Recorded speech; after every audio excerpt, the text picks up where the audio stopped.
Good afternoon, ladies and gentlemen, and welcome to the first ever Down But Not Out podcast. I've got my co-host, Jayples, who's our little friend for Above the Border. And Hello. for anti-discrimination laws, we have our female, Krista. How you doing? Hello. Yeah. I'm pretty good. um, well, we thought we'd start a podcast to talk about what was going on in the gaming world, and we found out we have some knowledgeable members within our group. So, But they couldn't make it, so it's me and Krista. Yeah. So we thought we'd kick things off talking about the Game Awards this week, what's going on in PUBG, considering that's the game we're all currently playing, and what's going on around the web. So anything weird and wonderful we found, and with this group, trust me, weird and wonderful is what we do. So, kicking things off, we probably start with PUBG, considering we have all experienced the latest map and latest issues. Don't know what you Joy guys. not finding loot. Yes, it's been a bit of a problem, shall we say? It's an interesting new map though. Don't know what you guys think of it. I actually really like the new map. I thought it was really well designed. I like the fact that they've gone into so much detail, like with the aesthetics of the place. Like it feels, I don't know, it just feels really nice when you're walking into a building and you see things that should belong in that building, like a warehouse that has machinery and stuff. So yeah, I like that bit about the game. Yeah, it's Yeah. it's the problem I've got with it is it's so much more open. Yeah, okay, I get the kind of elevation changes, I understand that, but there's no place to hide. There's no place to kind of go, I'm going to hunker down here for a couple of minutes and figure out what's going on. You're always exposed to Yeah. someone. I think it's more. I feel like in the new map you need to find a very strategical sort of hillside that's got like sort of grooves and things that you can hide in on all sides, so that you got some protection. At least then you can prone or whatever if you want to get like your bearings.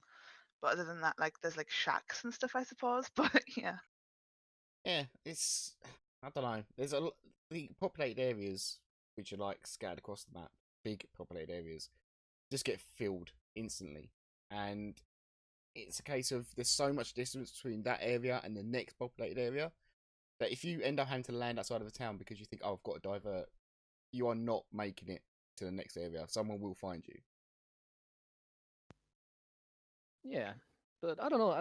I like that it is that much different from the first map because it kind of needed to be, frankly. So those big open spaces are a different kind of challenge, and I think they've dotted enough vehicles around it. It's you're just going to have to give up that silent thing, and as you say, there's clusters of people and amongst clusters of buildings. So your objective, rather than the old, kind of PUBG tactics of driving the vehicle into the trees and then just hiding out. You've got to tear into the populated area. You've got to get into the fight. You can't just pussy around the outside. You've got to get in there and get into a building and get cover because the cover is sparse. And then when you're in buildings, it's street to street fighting, which is a whole different way to play. So there's an awful lot of different sort of play styles that you have to adopt for different parts of the map. And I think that's one of the pluses of the new map actually, rather than one of the negatives. I know people hate the space between I things. think it's just something that people are going to have to get used to, though. Like it's Yeah. you want something new, so you're getting something new. That's the best thing about it. Like you're getting Yes. a new experience. Although I personally struggle with it because I'm personally not very good at like close quarter like combat yet, because I'm quite new to this kind of genre of game. So I struggle with that kind of thing. So the new map has been a bit of a struggle for me. But then also you have the other side of things where it's super open if you get yourself into a good position. Like I can snipe people really well, and so then it's got its benefits and its bad parts for me. But Yeah. I don't mind the city fighting. I suppose it's going to force me to get better at the game quicker when you think in this sense. But it has been rough, at least the new maps are. Oh, No, I would agree with that. But for me, I'm terrible at the up close and personals as well. But I like the fact that I get lots of practice at it in the new map because, you know, it's better than getting shot in amongst the trees all the time in the first map, which I still love. But I do like, while I'm crap at it, I like that I get an awful lot more opportunity to do this kind of, shooting across the street at the other guy in the other building sort of Yeah, firefight. I think it also promotes like if you're playing with a squad, obviously it's going to promote a lot more team effort because the Yeah. comms have to be way more clear, like to be very precise at where someone's going to be, and like you need to sort of you need to describe that area and that location like really quickly. And I think that's like the sort of learning curve that a lot of people need to go through, especially if you're new to these kind of games. Yeah, It's yeah. like telling where you're getting shot from as quickly as possible, like getting all the information across like as clearly as possible so people can help you, and then obviously surviving yourself. So Don't I get me think wrong. the new compass helps with that. I think the new compass at the top is a vast yeah, improvement. it's really nice actually. I like that part as well. Don't get me wrong. The tactical side of it, I'm really enjoying because you do have to talk to your teammates a lot more.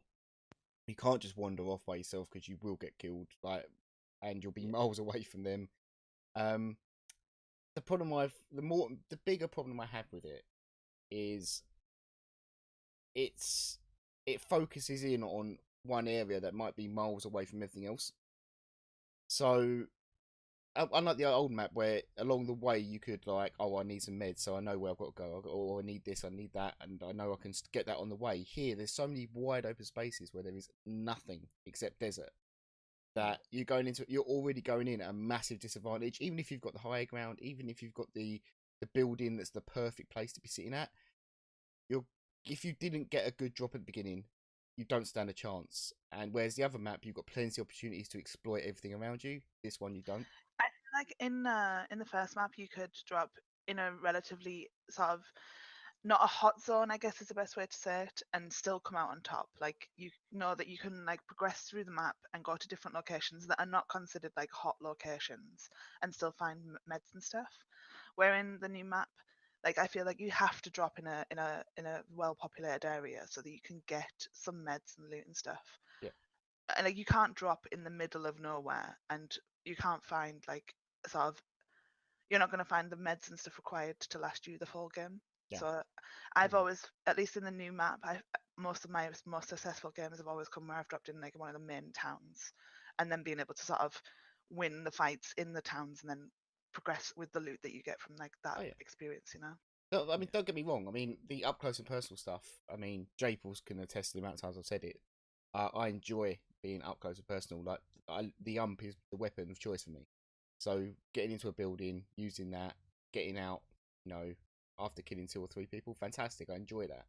Yeah. With this, I'm getting sniped from 2.5 kilometers away, thinking, where the hell is that shot coming from? Yeah. Like dancing around. You mentioned that the other day. I saw something on YouTube this morning actually, and it was one of the most popular streamers, and they were in a game, and every single person that they came across within a 5-minute period all had M24s. And I'm like, I'm not joking. There was at least 6 people with them, and it's like, is that now like a popular gun that they're dropping in the crates, or is that just like what? Because to have so many people in such a close area with that gun, it's kind of crazy. I mean, I proved the point perfectly. I mean, I played 5 or 6 solos the other day, just sitting there by myself, going around doing whatever I do, and getting nowhere. And then I thought, screw it. I saw an SKS on the last match I played solo, and I picked it up. I had an 8-time scope, and I dominated.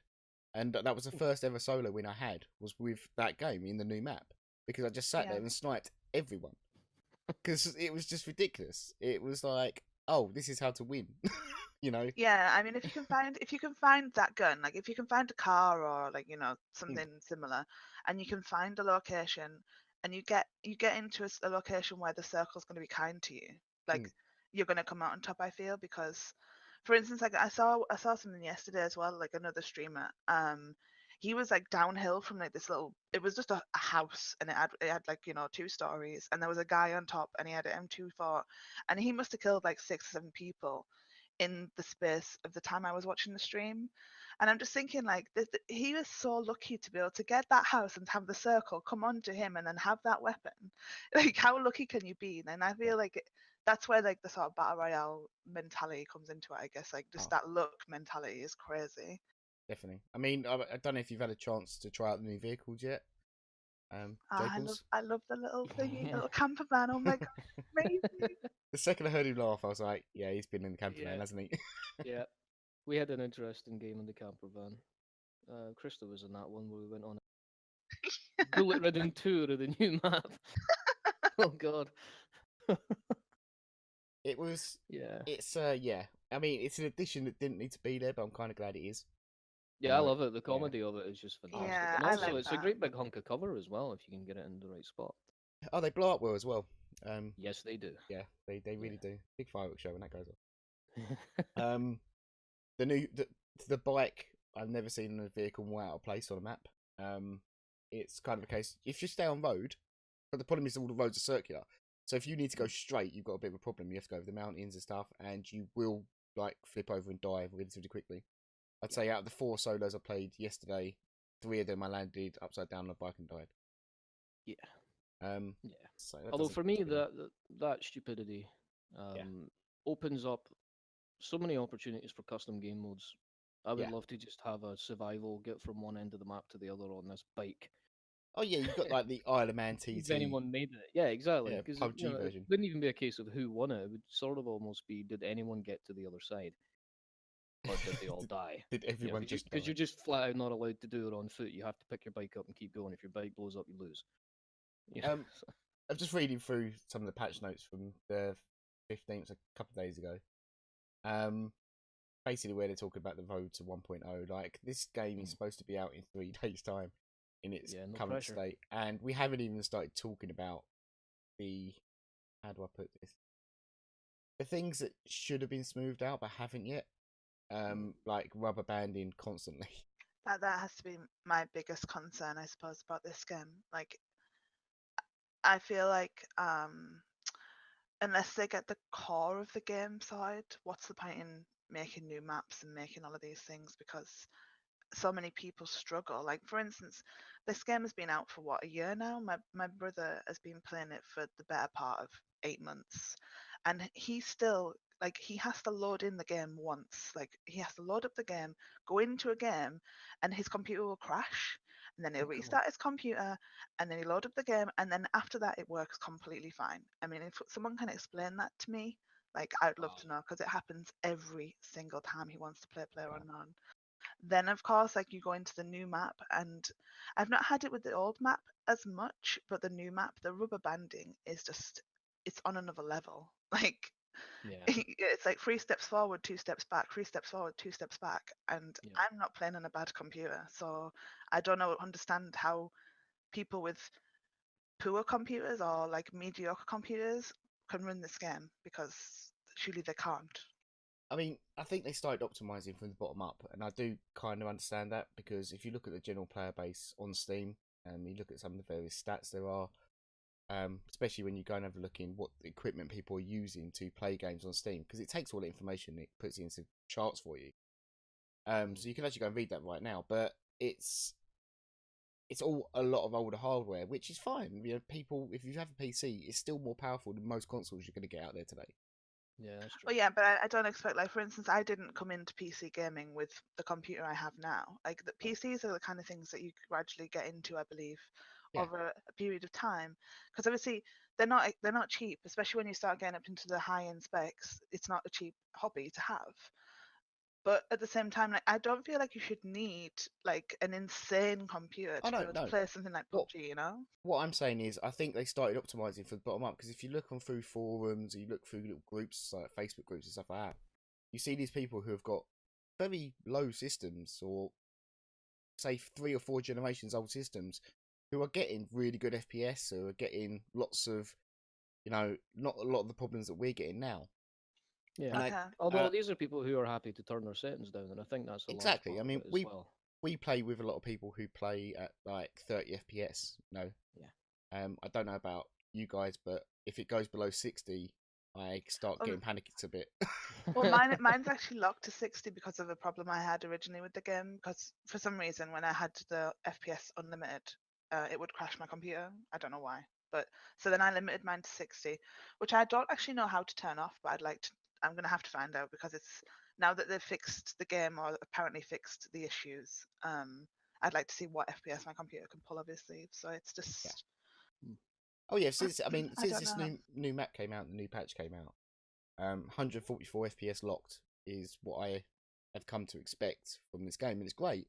If it weren't for the rubber banding, I'd have absolutely no problems with it whatsoever. That's my only issue right now. It's literally just the rubber banding, and it's the biggest issue. Like, low FPS, I suppose, is not going to be a huge detriment to your gaming experience and how much fun you can have in the game. But if you can't run in a straight line to like pick up a gun when you know that other people are around you picking up guns, like that is a huge Yeah. issue, you know? Yeah. Yeah. And when you're aiming at someone and they're teleporting about the place because they're rubber banding. Yeah, that as well, of course. Yeah, I mean, like I'm reading through the patch notes now of what they're looking to fix. Something interesting I've just actually read. They're adding first-person perspectives servers to regions that never had them before. So OCE, and where was everyone? South Africa. Yep. The problem that they're having is if these servers aren't populated very often, they'll switch them off. That's it. They'll just be gone. Yeah. It doesn't say if they'll be gone for good or if they'll be like, okay, well, this didn't ever get filled up, so we're not going to use it. Now, what you're doing then is pushing random locations, don't they? Yeah, but all you're doing then is pushing people into other servers. Now, we've already seen the problem with server lag with, say, Asia, United States. Playing on them servers, you sometimes get a little bit of a different experience than you would do playing on your home server. Yeah. All you're going to do is push them people into an experience where it's going to not ruin it for other people, but change the experience to something you may not want. And I don't understand the logic behind that. It's not like they haven't earned enough money to have these servers just sitting idle most of the time, you know? I feel like that's I'm not offended. Like I don't have a negative view on them putting servers like that in.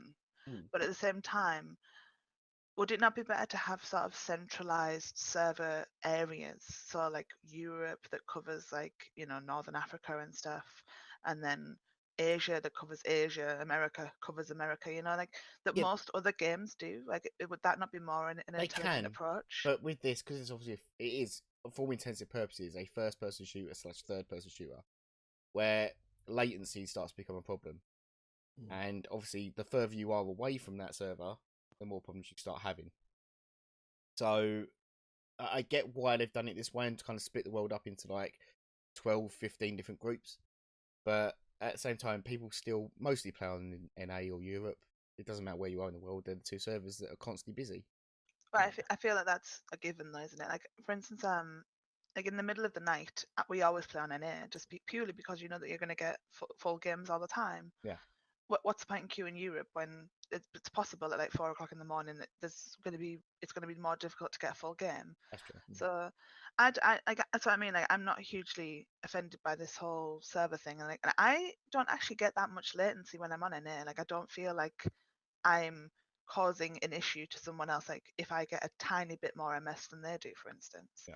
I don't know. Like, I run with like 100 MS, I think, on the American servers, which for someone who's really into a FPS and wants to have like a perfect aim and all this, like it's probably not going to be great for them. But for me, I don't have an issue. I just want to have fun in the game and want to be able to kill people and stuff. It's There's a couple more things with the whole PUBG stuff that's happened this week. Number one, which is kind of a small one, but it's actually quite cool. I've had a play about with it, and if you're watching the video of this now, this podcast on YouTube, I'll put this in now. The replay system. You can now go back and watch matches from other people's perspective or your own, from a kilometre circle around you. So you could you could use free cam and stuff to find out where that enemy did kill you from, what tactics were used.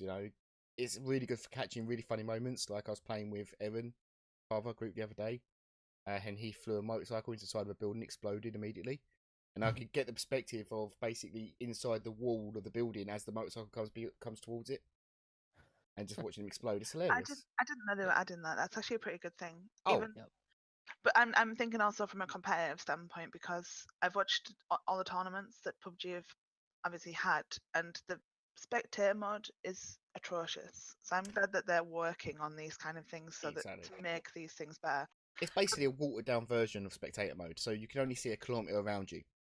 But I think it'd be good for replayers, like for a tournament, for instance, to have this like little snippet of time where you can show like a firefight occurring. Oh yeah. That you might have missed. So yeah, it's really good for that kind of thing. It's really good also for kind of working out what you did wrong. So like if you wander into an area that you think, oh, how did I die there? I didn't ever see an enemy. Having that kilometre of you around you is a really good way to kind of go, oh, he was up on that mountain with a Car 98 the whole time. Yep. Which happens more often than you think, really. Oh no, I'm sure it happens probably as often as I think, because I just assume that's what's going to happen to me every time I step out from behind any cover anywhere all the time. Every time you exit a door, it's like, I'm going to die now. Yeah, pretty much. You just embrace your death. And Oh, then, yes. You know, you can't be afraid of it because you've already accepted it. Just to go, walking out to the music of "In the Arms of an Angel" playing as you run out the door. Oh dear. Another thing that happened this week with PUBG, which is probably a little bit more comedic value for us rather than anything. I know it sounds bad. I'm not being an elitist, but Xbox One, although it does look like an Xbox 360 game, came out with PUBG this week as early access. So the price was $7.99. As an early access game, and someone who purchased it off Steam for near enough £30, I was looking at that going, that's not right. And then after I saw it on various YouTube videos and streamers have been playing it recently, I'm not that upset anymore. Yeah, comparatively, they got their money's worth. Yeah. They got about $7.99 worth of what we paid £30 for. I mean, from what I've seen of it, it was basically what PUBG was to PC a year and a half ago when it was back first starting alpha development. Yeah.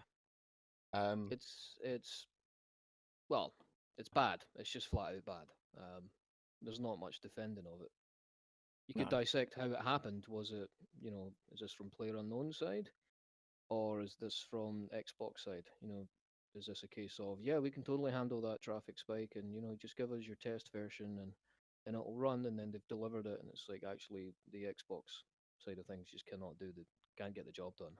Or is it a case of, we asked for it by this date, it has to be out by this date, we don't care how not ready it is, we've advertised this, it's a big exclusive for us, we railroaded you into E3 announcements. So they just said, well, here it is, here's what we've got at that date. And I think Microsoft had a big hand in it. I mean, they gave quite a bit of money for that to come out on their console. Yeah. And I think ask for realistic deliverable dates. I think they just said, look, this is the date, we'll give you this till this time to get it done. If you can't do it, then we start reducing the amount of money we're going to give you to this much, and then if a month passes, it goes down again. I honestly feel like these companies, like, they leave a lot to be desired in terms of their knowledge and thought towards gamers. And well, yeah, I can guarantee there's someone at Microsoft sitting there right now going, "Oh, the game came out. Happy days. That's it. Job done." A lot of console people, like, it's just general folks. Like, you got your, like, I guess mid 30s guys coming home from work, just want to come home, put the game on, just chill. You've got like your school kids who can't really afford a PC, so their parents buy them consoles. And I mean, I feel like these companies are just abusing people who don't really have a lot of money, and they're bringing out these games, and it's just trash. I mean, you look at PUBG on a console, the stuff that's been recorded on YouTube, and I'm saying every, but I mean maybe 80%, 90% of the videos I've watched have literally just been meme videos of people trying to shoot guys or drive vehicles or just generally play the game, and they can't. So I just don't understand how these companies can sleep at night knowing that they've put this trash into the world. To be fair, you talk about Microsoft. That has to be tempered. It's early access. The expectations of what is realistic in terms of your early access experience have generally been ramped significantly up by Arc, for starters. That was probably the biggest public sort of, oh wow, everyone can play this and do so much in it, and it was constantly getting changed and tweaked and improved and optimized. And when it started out, it was pretty rubbish, to be honest. Yeah. But look at it now as a polished product. Whether you like that game or not, but as a polished product, there's a lot going on there, and it's really only servers with custom content running that run into any significant kind of gameplay issues. Yeah. I mean, but everyone thinks early access is AAA, platinum, polished. Well, actually, I saw a documentary about this on YouTube about the PlayerUnknown experience and stuff, and because I was interested, and I didn't really know anything about the PlayerUnknown fella who made the game. Brendan Green. And he had actually, like, obviously he was making mods for armor and stuff, and I didn't know any of that. And then that's what inspired him to push forward PUBG. And the reason he wanted to make PUBG early access from the very beginning was because he wanted the game to feel like rustic and like unsmooth and unpolished. Like he didn't want it to feel like a AAA game. Yep, And that's fine, but it's got to still play I within like. completely agree with you. Yeah. But I understand in a way. Like I feel like considering this game has only been in development for a year. Like if you look at other games, like for instance Battlefront, that was put out, that had been in development for much longer, and it was terrible. Like I feel like PlayerUnknown are doing okay. Like Yeah, I honestly am on the like I feel like they are doing their game is good. Like it is fun to play. It Yeah. delivers on that aspect, and that really is what I want from a game. I want it to be enjoyable. the flip side of that is you've got companies, and I just want to preface this before I say anything more. We all love the game. We all love PUBG. We think it's a fantastic game. We all really enjoy playing it. We met each other through this game, and this is, it's brought a community together that we all really enjoy being a part of. However, if you love something, you have to sit there and criticize it. Oh yeah, I what it is. completely agree. So on the flip side of what you just said, Krista, about Battlefront, my argument would be look at Fortnite, which I came struggle out. with that game. Even if you can't play it as a game, or if you don't like what it is, it came out Oh, after it's so PUBG released, polished. Yeah, of course. and it's polished and it's made on the same engine, and it Yeah. looks great. It plays fantastically well. It does. It's so smooth. It's just really, it's what PUBG should be. It Like ticks all the boxes, and they added that's where so much PUBG content should be. to it. You know. Like I'm kind of like when PUBG is released in 3 days' time, if there's no rubber banding, I don't get any lag when I'm picking up a weapon, and there's no like random shit like DCs, then I'm gonna be completely okay with this game. Like I don't care what they put in after that. Like as long as it plays well. Like no rubber banding, no DCs, and that will make this game perfectly fine for me. Yeah, I mean, if it comes out and it completely blows us away, in 3 days' time they come out with a patch that goes, we fixed all the problems, here you go, then fair play to them. I've paid £30 for a game that I'm going to get another 1,000 hours out of. Yeah. You know? I mean, I'm super skeptical. I don't feel like yeah. that's going to be delivered. I'm probably still going to keep playing it, but I'm going to be I'm going to be very frustrated most of the time. That's all I can really say to this. It causes a huge amount of frustration when you're trying to play the game and you can't. That's just Yeah,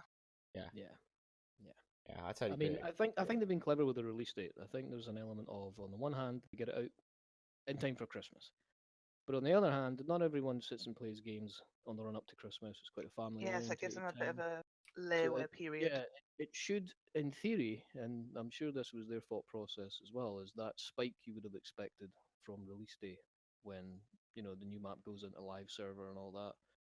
That should sort of be mitigated by just the timing of it.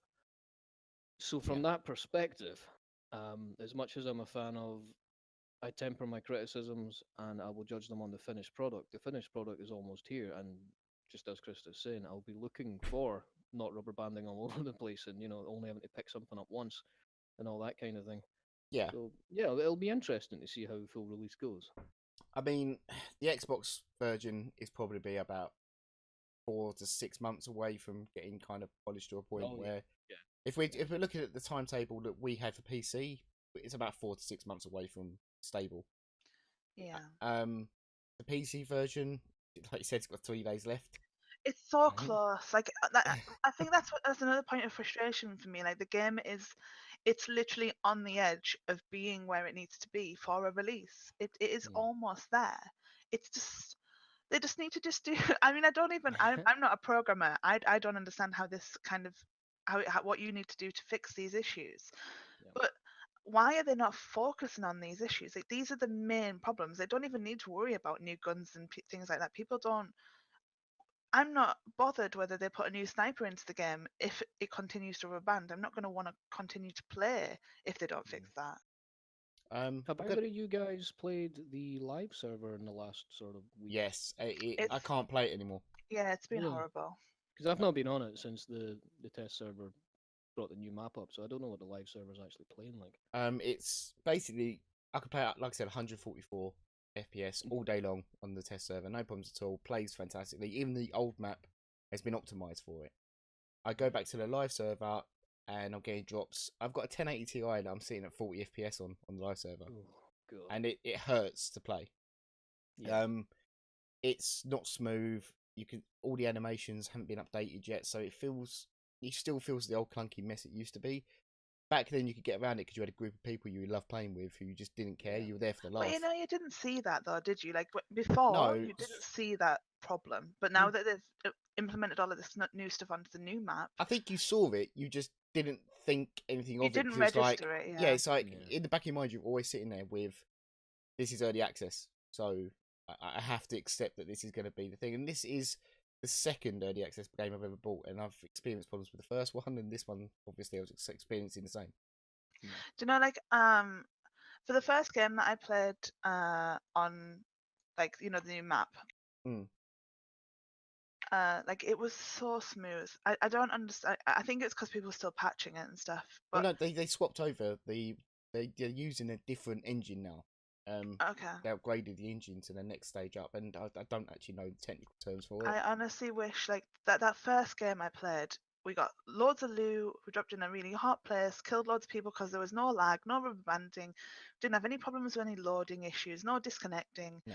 And I was like, yes, this is what I want. And then, like, a couple of days later, it just started to deteriorate. And I'm thinking, what is going on? It was perfect, like, in the very beginning. And now it's just getting worse and worse and worse. Well, and then, yeah, you try and play on the live server, and it's impossible because of the new, like, I want the new stuff. I want the update real bad. I mean, there's a fantastic. I'm just reading about the Xbox, and it could be, like I said, it could be a lot worse for us. We could still have this to deal with.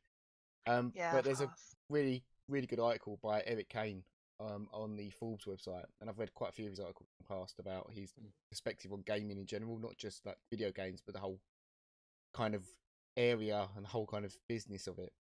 But he actually votes. This could have been written by the scholar himself, Jayples. PUBG is an inexcusable, embarrassing mess on Xbox One, and he's right with the amount of time they had. And let's face it, a console these days is just a mini PC. Yes. But what you don't expect on a console is No. unfinished ever. Exactly. You know, you just don't expect that to be a problem, and unfortunately, it looks like someone might have dropped the ball on this one. Yeah. And I mean, he goes into really good detail, and I've linked it in the chat. I'll put the link in the bottom of the description of the video as well. I just hope that it's something that they feel that they can start to get away with, because when you look at PC gaming, they get away with a lot of stuff that they shouldn't get away with, like these big huge companies. And I just hope that they feel like that they don't feel that they can now start to release this unpolished, unfinished content onto things like consoles, because I do feel bad for people who I already have like issues with people who use consoles, because I'm always PC for life. Yeah. And I feel like these kind of games should never even be put onto consoles, because they're getting a subpar experience already. And then you're releasing a game that's unfinished onto a console, so they're getting a subpar experience plus an unfinished game. It's just, yeah, it's unfair. And I hope that people continue to write articles like that to sort of expose this issue, because it needs to be exposed. Yeah, I mean, talking about big companies and games, the Game Awards was obviously in the last couple of weeks. And I think as much as we love PUBG and as much as we love criticising PUBG, I think that for now, 3 days' time, we'll find out exactly what it's going to come to. Yeah. And I want to kind of come back after Christmas, fresh eyes, and talk about it again, about how we think it's moved on since the last time we had to go about it.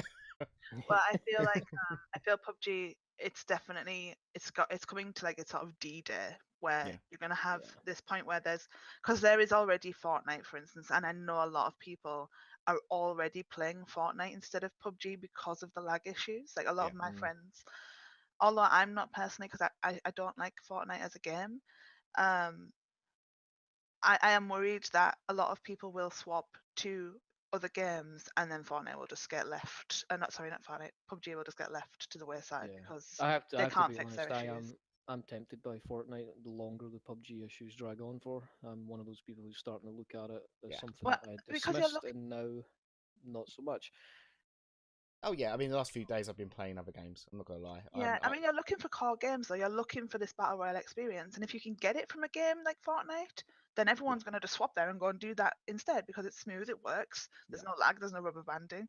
You can loot guns and kill people. Like that's what you want. Yep. Yeah. So yeah, we'll come back to PUBG. Hopefully, fingers crossed, in the new year, all a lot happier and it not happier as such, but looking at it from a different light and going, okay, it's had a month to mature.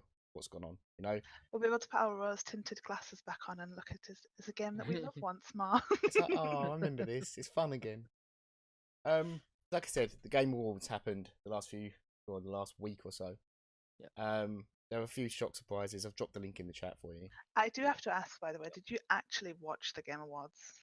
I watched another stream's kind of follow on of it, and I watched it, and I have to say it was the biggest cringe fest I've ever experienced. Yeah. I was about to say, yeah, I got to critical cringe and then I was off. I couldn't keep going. It was so bad. It was honestly one of the most cringy things I've ever Yeah. seen on the internet, and I sometimes feel that's like saying something. I mean, Yeah. I know, Nothing but big, I broad, feel and like internet cringe. I watched it on Twitch, and I love Twitch because the Twitch chat just makes everything better. And Yeah. the experience that I received was just I laughed the whole like 4 or 5 hours I watched it because it was just horrible. I mean, I'm gonna start right at the bottom. So if you scroll all the way down to the best Chinese game, I didn't play any of these, and I'm not gonna lie, I don't have a single clue what this is about. That J times 3 HD one. Good for them. Good to see Chinese developers getting recognised. Can you relink that into the podcast chat? Yeah, of course. I can't see it. Yeah. So yeah, it's. I don't play a lot of Chinese games, obviously. Yeah. But it's good to see them getting recognised. They are massive PC games out there. Not just with PUBG. Fortnite's got a massive following over there. Yep. H1Z1, I know for a fact, has got a massive following over there. Yep. So yeah, them coming up with indie titles, fantastic. We want It's to see good more. to see gaming as a culture taking off. Exactly. You know, it's good to spread it around the world, and now parts are starting to become more foldable for PCs and stuff like that. Mm-hmm. Consoles are starting to make their way over there a little bit. It's good. Nice to see it. Yeah. So yeah, not going to say too much about that particular game because I don't have a clue about it, but yeah, good for them. Well done. The next category, best debut indie game, presented by Chick Hydro. I don't know if you saw the Chick Hydro ads on the Game Awards. Yeah. Yeah. I think the less said about them, the better. To be fair. I feel I feel like the game that should have won because Cuphead is unbelievable, and considering it was made by a small team, they've done extraordinary well. Obviously, Cuphead won that, and I think we can all agree they deserved it. The artwork, the soundtrack, there's just so much love has clearly gone into it. The gameplay was just phenomenal, and they blew it out of the water. So fantastic, well done to them. A couple of other oddball mentions: Slime Marcher. I know you've probably never played it. I played it like 40-50 minutes of it once. I loved it. I thought it was fantastic. It was hilarious. I kind of like, for instance, I watched like a lot of people stream these kind of games because I personally don't enjoy those kind of games, and like I feel like the Slime Rancher, like I feel like it was quite an interesting game to watch. Like I feel like they had like quite like quirky ideas, and I like that in games, like where they're fun to watch. Like I like to watch games, obviously, so it's when it's fun to watch. Those games get plus points for me, and that Slime Rancher was quite fun. So yeah, I like that. Golf Story, another honourable mention. From what I've read about it, it wasn't so much about golf. It was just a really good story. I couldn't tell you, I didn't play it, but it's got a very old style feel to that game, like the way it looks. I like that about it as well. Yeah. Best esports team. I personally, I've stopped watching esports for about the last year. When that amount of money gets flooded into something, it does turn into a bit of a it's like WWE wrestling, but for gaming. I think we disagree in the sense then, because I actually like the fact that these huge teams are. I like the fact they get recognised. I like the fact that gaming gets legitimised by them. Yeah, I like that. That's what I feel like. I feel like games and stuff should have more. That being said, push to them. You're absolutely right, but I do think that esports are where like WWF started out. Yeah. So like if you go back and watch the old Vince McMahon commentary era of WWF, even if you're not a fan of wrestling, you can see that that's some pretty backyard wrestling quality levels. Yeah. The presentation's not there. They've got the core idea in place, but the presentation needs Well, needs a lot of work. And I think esports is at that kind of infancy stage because I don't want to hear some guy hyping out on a mic. Oh, and no, he's going around some of them are. For it's instance, not awesome. I'm a huge League of Legends fan, and I started watching League of Legends way back when it started, and like the production that has changed, like that has come through over the years, and like where they're at now. I don't like it as being as polished as it is. I preferred it when it was a bit more quirky and like a bit more personal. You felt like you were sort of connected to the casters in a way. Where now they're like a panel and they're very professional, all in their suits, wearing it's Yeah, that's not gaming. We don't suit up to game that's or not comment on exactly game. that's Yeah. not gaming, but at Well, the same I do, time, like but you can see where the money and the you can see what they're trying to do. They're trying to make it polished and make it Yeah. more. And I But feel like that's the mistake because they're making it business like. Gaming is the yeah, absolute fucking opposite of business. Like we come home from work to not be business yeah. like. I was Game, want I that. in one way you want it to be polished, but not so polished. Yeah. Yeah. I hope that in years to come that they find a happy medium where they realize that gaming it's for normal people. Yeah. It's not for like it's not just that it's a skill-based activity. It's as much as any sport. It is a skill-based activity, and yeah. I feel like it does legitimize that. It does turn around and say, right, Mm. we are highly skilled professionals at what we do. It may be video games, but when you look at it, we're still the best of the best of the best. And that's a great thing. The thing I don't like about it is the whole corporate entity behind it. Correct. Yeah. That's the part I have the problem with. And yeah, fair play to these teams. They're fantastic to watch most of the time. It's just when you see an advert for, well, who sponsored this one? Yeah. Schlick Hydro, right in the middle of your CS:GO match. Yeah, I mean, I don't have a huge deal with I don't have a huge issue with people advertising. I just feel that advertisements should be left before and after games. Like you don't need like like during the Game Awards, like that was so bad. heavy. Yeah. Like it's just unnecessary. Why not just have like little banners running across the bottom? I mean, you got people staring at the screen. Yeah. They can see this stuff. We're talking about an audience that's used to watching things on Twitch. So why couldn't their advertisement play in a window top right of the screen Yeah, Yeah. exactly. or something like that? Just like a little box, that people are used to seeing. Like get streamers Yeah. advertise their stuff all the time. Exactly. I'm not offended by a streamer having a little box that's replaying the same, GIF over and over again. Why couldn't they just do that for the stream awards instead of throwing it in your face and shoving this like deals down your neck? Yeah. It's unnecessary. Does It anyone shouldn't be any more obtrusive than like a does anyone remember last year with the Razor dressed up, the Schlick Hydro bot Razor dressed up? No. I'll put a picture of him in the video. But that was one of the funniest things I've ever seen in my life. And to this day, I still remember that thing, and it scares me in my dreams. Anyway, Cloud9 won that. Fair play to him. Again, I don't watch it, so I don't know. I just a comment about the actual the actual category, right? There was only Lunatic High, there was Fairs, Cloud9, Team Liquid, and SKT. What I don't understand is why are not all of the groups here? Why are not all of the teams available? I think it's whoever won a major title this year. Team Esports judged by the most outstanding performance for 2017. Yeah, so it's the ones who actually won something this year. Like if you go to the best esports player, it is. Back on that point though, for instance, like I'm sure that Samsung won the League of Legends title, but they're not on there. All right. Yeah, that's true. So there's surely teams on here that.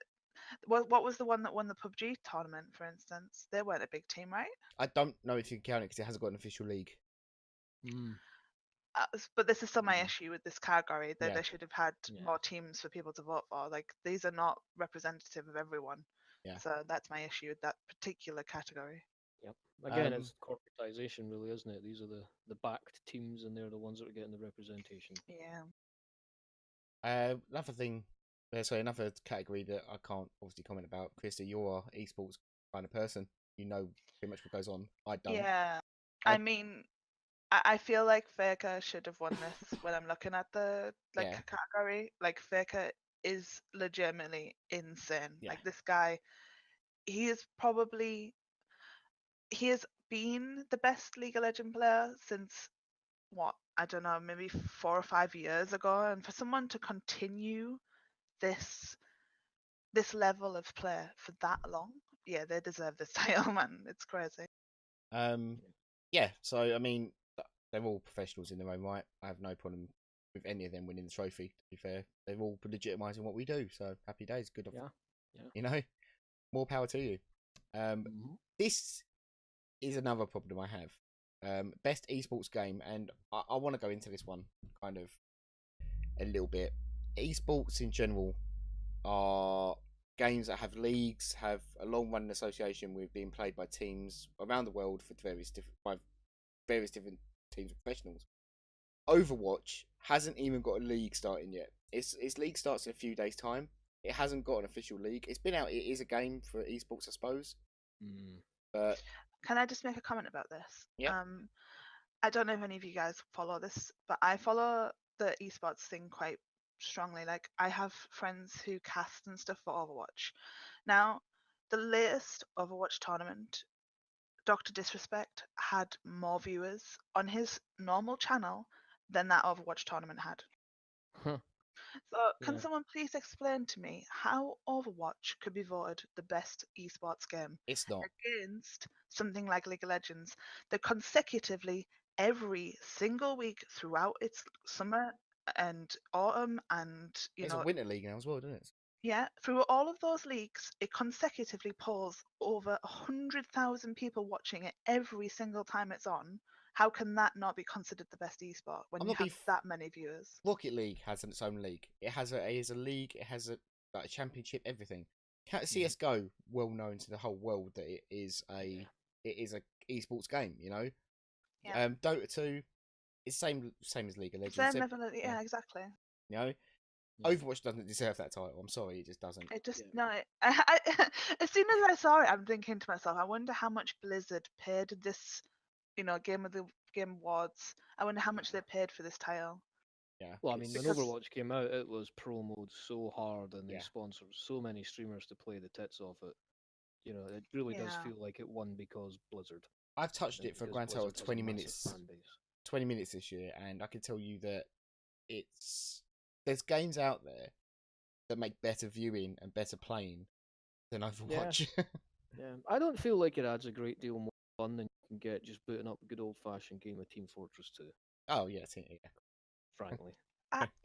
See, I played the bear of Overwatch because I'm a Blizzard person. I played WoW for God knows how long, and I got the Overwatch bear like everyone did, and like that was the first FPS experience I'd had, and I was just like, this is not enjoyable in the slightest.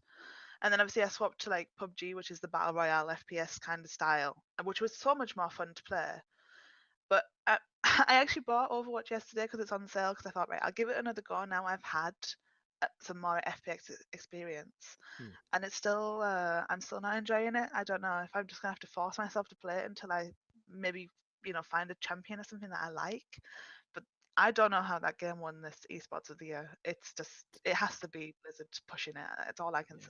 Yeah. It's a curious category as well, because what exactly are they quantifying here? The best esports game? Well, surely that would be the most popular one. That'd be the one that most people are watching. I would have thought the one that people enjoy watching. Teams go against each other. I can't watch I just Overwatch. can't believe Overwatch is the most watched esports game. But it's not. It just Yeah, exactly. So like how it could win. So it feels like what they've actually done is voted on the basis of like, what do you like better? Cricket, football, snooker, rugby, darts, and they've been like, football's better, yeah. Then Yeah. Overwatch was the Feels football. like that kind of decision making as opposed to which one pulls in more viewers consistently week on, week out, which one generates the most amount of social media activity, etc. Like I said, we talked about it, and I don't think it was deserving. It should have gone to, any other game in that Any category. of those, yeah. And like CS:GO, I mean, like how, the the fan base behind that has been long standing for a long time. Dota 2, huge fan base, long time. League of Legends, same. Like, although Rocket League is new, Rocket League is way more fun to play than Overwatch, and Oh hell yeah! Watch as well. So Rocket League is legitimately some of the best multiplayer fun you can have without a gun. Yeah. Oh yeah, definitely. yeah, it's just a confusing category. Yeah. The next category, and this one comes with a little bit of controversy actually. Trending yes, it gamer does. for a streamer, influencer, or media member who has made an important impact on the industry this calendar year. Dr. Disrespect won. Yeah, he's certainly trending. And Very he's closely followed by a news article and a video on his Twitch stream describing infidelity in his marriage. I don't think that streamers' kind of private lives should be coming into what they do, especially him. He's a character. Yeah, You know, he's it's a character it's an streamer. assumption of celebrity status. I felt. Yeah. I You feel know. quite angry about this stuff because, like, people watch streamers and stuff to sort of escape from Yeah. their day-to-day draw. So, like, seeing him come forward, he's clearly jumping the gun. He is getting out there, putting his word out before anyone else can do so. And I just feel like it's just dirty. It's just horrible. And I am a huge, huge, huge Dr. Disrespect fan, and this is just horrible. I actually. It is horrible, but it just goes to show that, you know, again, it's like legitimizing esports. These are celebrities. Yeah. Streamers are celebrities now. Well, are they though? Because let's face it, what news vendor was going to come out and be like, "Oh, scandal! Dr. Disrespect, popular streamer has an affair." I Like that's feel not going to reach the Well, I busy don't know. heights. Philip DeFranco, who's quite big on YouTube, for instance, talked about this. Really? Reddit was talking about it. Kotaku No, has wait. published Now, an are they article. talking about it because he made a video, or would they be Yeah, talking they had it talk made about a video? Is what I'm saying. It's not Um, like this is scandal news. Like, oh, David Beckham seen coming out his assistant's flat, 2 again. in the morning. No one cares. I mean, I don't mean to be harsh, but I kind of get it, but I mean, PC Gamer picked it up, Kotaku picked it up, Reddit obviously went yes, because he made a video. because he That's made a my video. point. Yeah, I Yeah, but get that. Yeah. he's jumping the gun. Though. That's what I mean. Like, someone could have went to any of these big news organizations, and I believe they could have started a rumor about this with some Yeah. credible evidence. But would that rumor have been worth the print space? You know, if you went to like I think so. For someone like Kotaku and Dr. was like, Disrespect. I've got proof. Dr. Disrespect's having an affair. They'd probably just look at you and go, "What do you want us to do with that?" I think this. Nah. I think the saddest thing to come out of all this is this guy just won an award at the Game Awards. Yeah. You know, the premier thing for what we love. Yeah. And after all that, we're now talking. It's rather than talking about how great he had a year, because he has an amazing year. Yeah, he has. Rather than we're talking about that, we're now talking about the video he put out and that he's taking a break from streaming and stuff like that. And it's that's sad. It kind of kills his persona as well because you know the character that he trades as. That's the problem as well. Yeah. I don't know. I mean, I hope that he can come back from this because, like I said, like I was a huge fan, but it spoiled it a little bit because, like I said, you watch him for the character and for this disrespectful character. Well, now is turning out to be a disrespectful person in real life as well. That's not fun, you know. I mean, we'll talk about a couple of the others. Shroud. Let's face it, Shroud is a living god amongst men when it comes to playing. I'm a Shroud sub. I'll say it. I love him. That guy. It's the things he does with a mouse and keyboard should be illegal in most countries in the world. He's just. He's amazing. Yeah. He's so much fun. When you know what's funny. 6 months ago, I started watching. I tried to watch him a little, and I thought it was so boring. He had no personality. He just sat there. He was just shooting things, it's not really that fun when you're trying to when you're watching a streamer. But how much he has grown in his stream over the last 6 months, and how much he's come out of his shell and gotten more comfortable behind the camera, and he the way he interacts with his chat now and interacts with donations and things like that.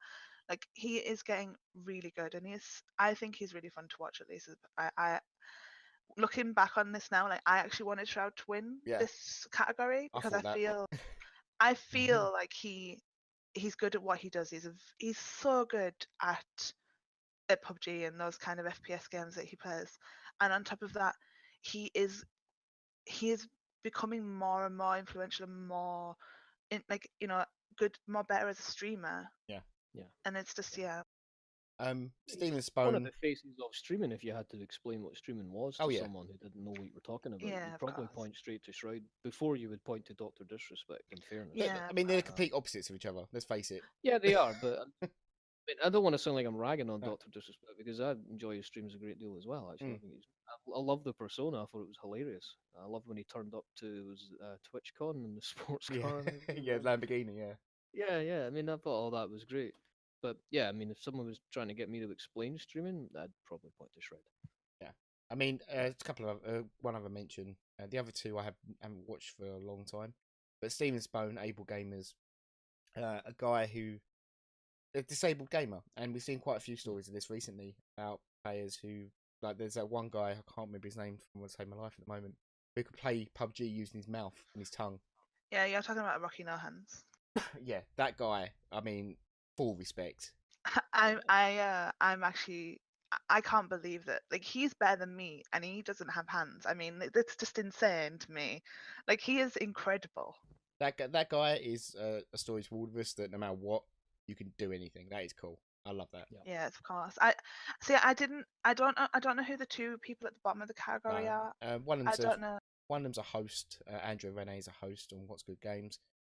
Clint Lexa is a streamer for Half Coordinated. I can't really explain him as a person. Yeah, so but I know at the top three I knew. So, like, they in my eyes had more of an opportunity to win this category than the two at the bottom, because if I don't know who they are, they're probably not that trending.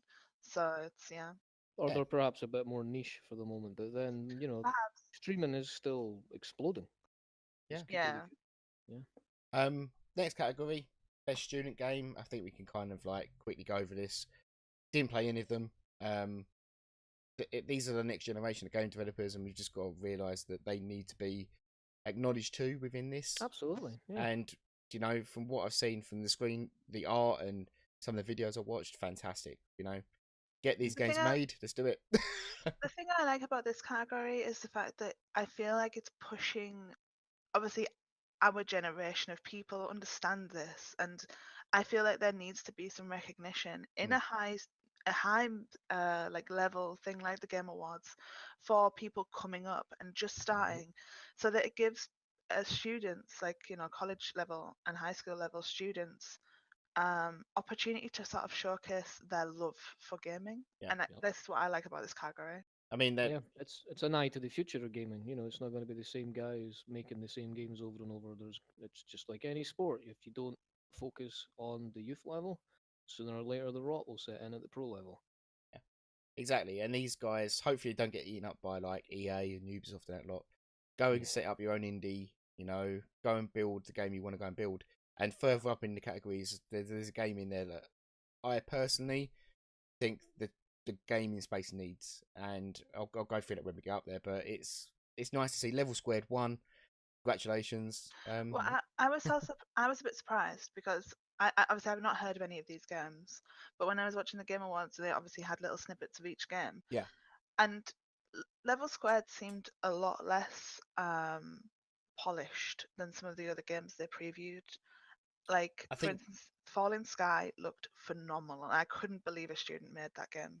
But I think it's a technical difficulty behind it. I mean, the people who judge this category, like, they all say jury pick on them. The people who judge this category, I think, are developers themselves and people in the industry. They understand what goes into a game. Falling Sky might look the part. It may look fantastic. But it may not play very well, of course. And not just that, behind the scenes, the actual engine, like running it, the actual bits behind the scenes, might not be as technically advanced as what Level Squared are doing. Level Squared might be building a game that's, got 4 million processes going on at once, Yeah, of course. I understand. It's just looking from a perspective from my side, where you're just looking at the trailer and seeing like that Falling Sky would make me want to buy the game. Where like Level Squared, their preview, I was like, But yeah. I mean, by all means, if anyone's watching this or listening to this on like SoundCloud or iTunes or whatever, please, by all means, look up all of these games in this category and go and play them all. So of course. support these games. These are the ones we want to support. We like these people. We'll go further up when we get to like EA and stuff later on, and we'll kind of go, don't support these ones as much. They'll carry on doing this kind of crap if we just let them do it. So no loot crate. Yeah, no loot crate. Hashtag no loot crate. That's it. Next one is something that I personally I don't agree with the award, but I understand why he got it. Best indie game, best independent game. Cuphead won, which fine, that's fine. No idea, like why my choice didn't win, which was Hellblade: Senua's Sacrifice. Yeah, because that game was phenomenal, and that is a indie studio producing a AA/AAA quality game. It was incredible. and not dicing it up into DLC, and Oh, even the asking price at day one was so much more reasonable. yeah, it was reasonable. It played well. It wasn't massively long, but it went into things that AAA games wouldn't go into, like the whole mental health issues and the people. Someone watching someone literally break down under the stress of their own brain. That is an incredible game. Cuphead. Let's face it. It's a shoot 'em up with a very linear kind of gameplay. Yeah. Similar Sacrifice. You take away whatever you think. Whatever you think's going on. I think like Cuphead is a good game, but at the same time, for best independent game, they should have looked more deeply into the message of the game and stuff. I think and for an independent company to be able to put out such a high quality game as Hellblade, it should have won this category in my opinion as well. The amount of time as well that Cuphead took to release, I'm pretty sure it should have been bought out by a major studio in that amount of time. I can't believe that it's still an indie, but fair play to them. Yeah, maybe they've held out though. Maybe they've just blocked the offers, and good on them if they have. I mean, they deserve to win it. If you looked at it from the point of view of a game that did extremely well coming out the gates, Cuphead, but it was so long waited for that. Yeah, it was gonna do well regardless. I think Hellblade came out of nowhere, and I love that. Yeah, no fanfare for that, no pre-love for it from the big E3 vendors, or it just came out. And it's good to see Ninja Theory making cross-platform releases, because I think they started off with Heavenly Sword on the PS3, was it? And if you didn't have a PlayStation back then, you probably never heard of Ninja Theory. No, and it's great to see them still going and still making progressively better and more impressive games, and games with a bit of depth in them as well, which is, I mean, the other people in this category, What Remains of Edith Finch, Night in the Woods and Pyre. I didn't play any of them three. I'm pretty sure they were all good games. Most indie games that are coming out to this pod standard these days are good games. It's just about fitting that niche that you want people to play.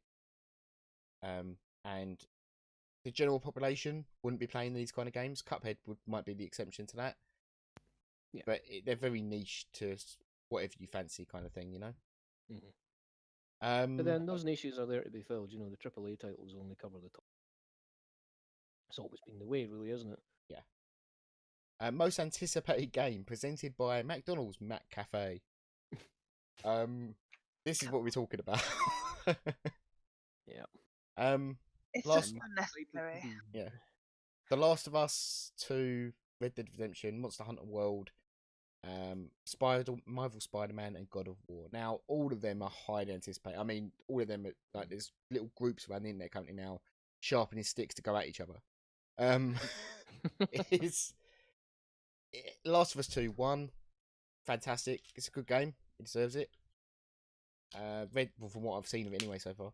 Red Dead Redemption 2 is the one I'm sitting there kind of waiting for, like on the edge of my seat. That's actually, I've been scratching my chin thinking how I know that Red Dead Redemption is way more anticipated than Last of Us. Monster Hunter World, from what I've seen so far this week, where they did the demo, that game looks absolutely stunning, and they've done an incredible job there. Spider-Man, God of War. God of War is the spiritual successor to everything PlayStation fans have always wanted. Yeah, I suppose. It did look amazing. Yeah. And in fairness to the Spider-Man game, if you're a Spider-Man fan, some of the gameplay dynamics they seem to have put in that, as long as the whole thing's not too on rails, that's what I'm thinking. It looks like it might be a hell of a lot of fun, actually, from what they showed of it. But yeah, the fear is it tiny? Is it all on rails? Is there no replayability? Is there lots of quick time events? Do you have to watch loads of cutscenes? Yeah. Do I actually have to go and watch the movie? Can I just watch the game? You know? Yeah. Is the acting in the game better than the new movie? Yeah. Which, let's face it, after a couple of last Spider-Man films, it could be. Yeah. Red Dead is my winner there. Purely because I can't wait to see what comes out of that game. Yeah, I was torn between Red Dead and Last of Us. I think if it was at Game and Award level, I would have to give it to Red Dead because it's expected to be out on more than one platform. As a PlayStation owner, the game I most want to see come out on the PlayStation by a mile is the new Last of Us game, just by such a long way. But only PlayStation gamers will really, have any interest in that. Yeah, I Whereas mean, Red Dead will at the very least be out on Xbox as well. this is So the other thing that's the problem with it. They haven't announced if it's coming to PC, and it'll be an absolute yeah. tragedy if that game doesn't come out on PC. Be playing at like 4K. And You it's know, Rockstar, so even if it's always planned to be on PC, they're never going to tell you no, because they want you to buy it on the console first. and then they'll And release it 18 they months would down the line. quite happily let you buy a console to play their game and then sell you on the PC a year later. Yeah. Yeah, Which is what they did with Grand Theft Auto 5. I thought we'd forgot about that, Jayples. No. We forgave them for that. Remember? Well, I had, and then the shark card bullshittery, and Yeah, yeah, and then all that. Yeah, I've got a love-hate relationship with GTA. Right, next category because it's great doing the most anticipated game, but we haven't played them yet. So it's like, do I really have to like speculate, or can I just wait to play them and then next year vote in the game of the year? Yeah, there is that.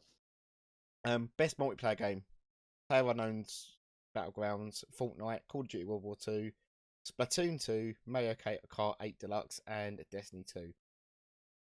PUBG shouldn't be in this category. Yeah, it's not released Well, yet. because it says for outstanding online multiplayer gameplay and design, including co-op and massively multiplayer experiences. How it's gameplay and design? Hello. Gameplay design, as long Best as you Rubber haven't Bandit got 2017. as long as you haven't got a rig that should be able to run this game 4 times over, yeah, it's fine. Um, now go on. I'm a little bit in shock player unknown one purely because of that. But Yeah. I understand why it won because obviously it is the biggest or one of the biggest multiplayer games right now. Yeah, But I still think an early access title should be in there no, at shouldn't all. be. It shouldn't be. And it's an No. interesting. It'll be interesting to see if it's even eligible for that title in a year's time. Yeah. When it's actually released. Fortnite. To be fair, that Fortnite. If any game was going to be in there now, Fortnite is in theory still in early access, without the name. But it is a fully polished game that is free to play. So therefore, it's free to play. You don't need to pay for it. You haven't bought into early access or anything. It's there, Yeah. Well, I feel like Fortnite is literally the perfect game. Like they've got it's not pay to win, but pay to cosmetic, I guess. And I feel like Fortnite it's the perfect game setup. Like you have a free game which people can log on to absolutely so easily. Any computer can run it, and then you have these little like things like, for instance, like you can buy like a costume for your character that appeals to like obviously people with credit cards. Yeah. But then games like this, like it's perfect for a kid. Like someone who's like 9, 10, 11, 12 upwards, I guess. And I think that's why Fortnite is such a popular game right now. It's because it appeals to literally everyone. I mean, you got Call of Duty World War II. I played that. I played a lot of multiplayer. I played the War Zone, the War game mode, which was really good. Really enjoyed it, but it's still Call of Duty, and it's still got the same problems as it had 10 years ago. And which is a real shame. it is. It just develop something new within your game, please. Don't just leave it to rot. Like Battlefield has come a million miles to what it used to be. Yeah. No, it's It's evolved. reinvented itself quite a bit. Exactly. Although, I'm gonna get some bro fists from some people and some pelters from others by saying I still think Bad Company 2 is the best multiplayer that they did. Oh yeah. I don't think it got better than Bad Company 2 through Battlefield 3 or 4. I think it just kind of expanded on it a little bit. The actual gameplay of Bad Company 2, for me, still the best. Call of Duty Modern Warfare 2, still by far the game I've gotten the most hours in ever. Yep. Love that game. The multiplayer was fun. It was rewarding. You were challenged by people of like so many different skill levels. With this one, it just feels like lots of elite players playing against each other. And if you don't fit into that category, you're screwed. Can't really say a lot about Splatoon 2. From what I've seen of it, it did really well. It just never kind of broke what Splatoon 1 did. Splatoon 1 was a fantastic game, and it was a shoot 'em up without the dying part, um, which is great for kids. We want them to be Yeah, playing absolutely. FPS games, in the future, so that's great. Mario Kart 8 Deluxe, that is a I hate you all, and I want you all to die at the end of the game, even if they are your best friends. So, basically, that's a way to lose friends very quickly and never speak to anyone again. So if you come up to Christmas and you think, I really don't want to buy that friend a game, like a present, play this game. You'll never see them again. Nice. Fantastic. There you go, some advice. Save yourself some money. Happy days. And Destiny 2, with everything that's gone on recently with Destiny, I can't throw any support towards that game. Yeah, me neither. I bought it and paid an exorbitant amount of money for it. The game itself is beautiful. Like, Oh yeah, it's very shiny. Oh, it's so nice, Yeah. and it's really smooth to play, and the content was reasonably fun. However, I don't feel like there's enough of it for what it is. Like, the game was very short, and then I just feel like there's not enough content in that game for what it's supposed to be. yeah, that's what I agree. It's Plus, just haven't they made it now that you can basically pay for content that was in the first game? Yeah. So I saw an enraged headline somewhere. It was But basically basically, what they've done is all the stuff that you could play up till now. They've turned off when the DLC came out. They turned that off and said, no, you have to be this level cap. But the only way to get that level cap was to buy the DLC to play stuff you'd already been playing. That's So scummy. they've reversed the decision now, but the damage is already done. Yeah. They've shown them. Loot crate level. Yeah, they've shown It's their just cards. so stupid. It's Yeah. how can these companies think that they can get away with this stuff? Like, they're just. I hope that the reaction from fans continues to be as harsh and Yeah. huge towards these companies to make them realize that what they're doing is not acceptable. I'm sure they It will. used to be, we've made a product, we're going to sell the product, and then it would be, well, how could we elaborate on this and expand it in a way that makes it better, that people will then pay money for? Yeah. We can Well, basically make I feel something and like sell it again. they're obviously just making these games, they're making this content, and they're like, right, what can we chop off this game now Yep, to and make people that's pay for? everything that's wrong with gaming is it Yep. used to be that you had to have an idea that was worth the pitch and a game that was worth playing, and then that would make your money. So Yep. your idea had to be worth the gamer's cash. Now, there's no thought towards whether or not it's good. It's just how do we get them hooked, and how many times can we split this up and charge them?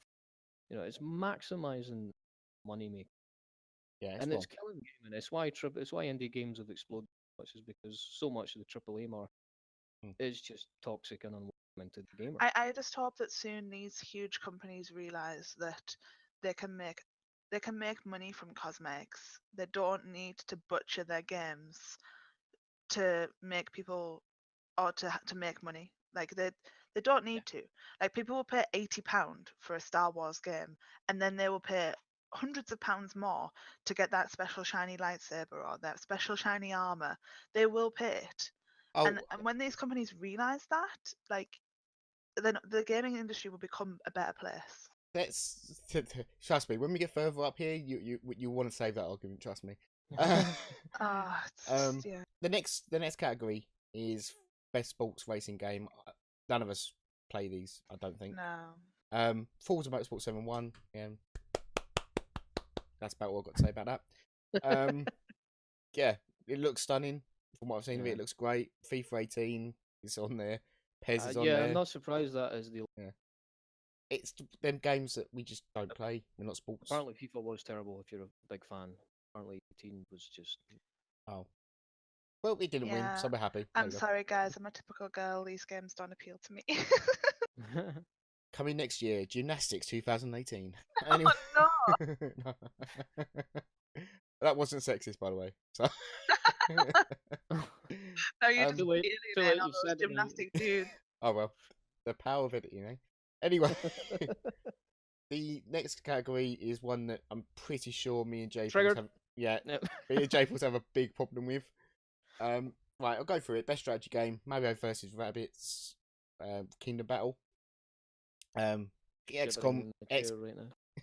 XCOM 2 War of the Chosen, Tooth and Tail, Halo Wars 2, and Total War Warhammer 2. Is Discord dying or am I dying? Yeah, everything just turned into Dalek for a second.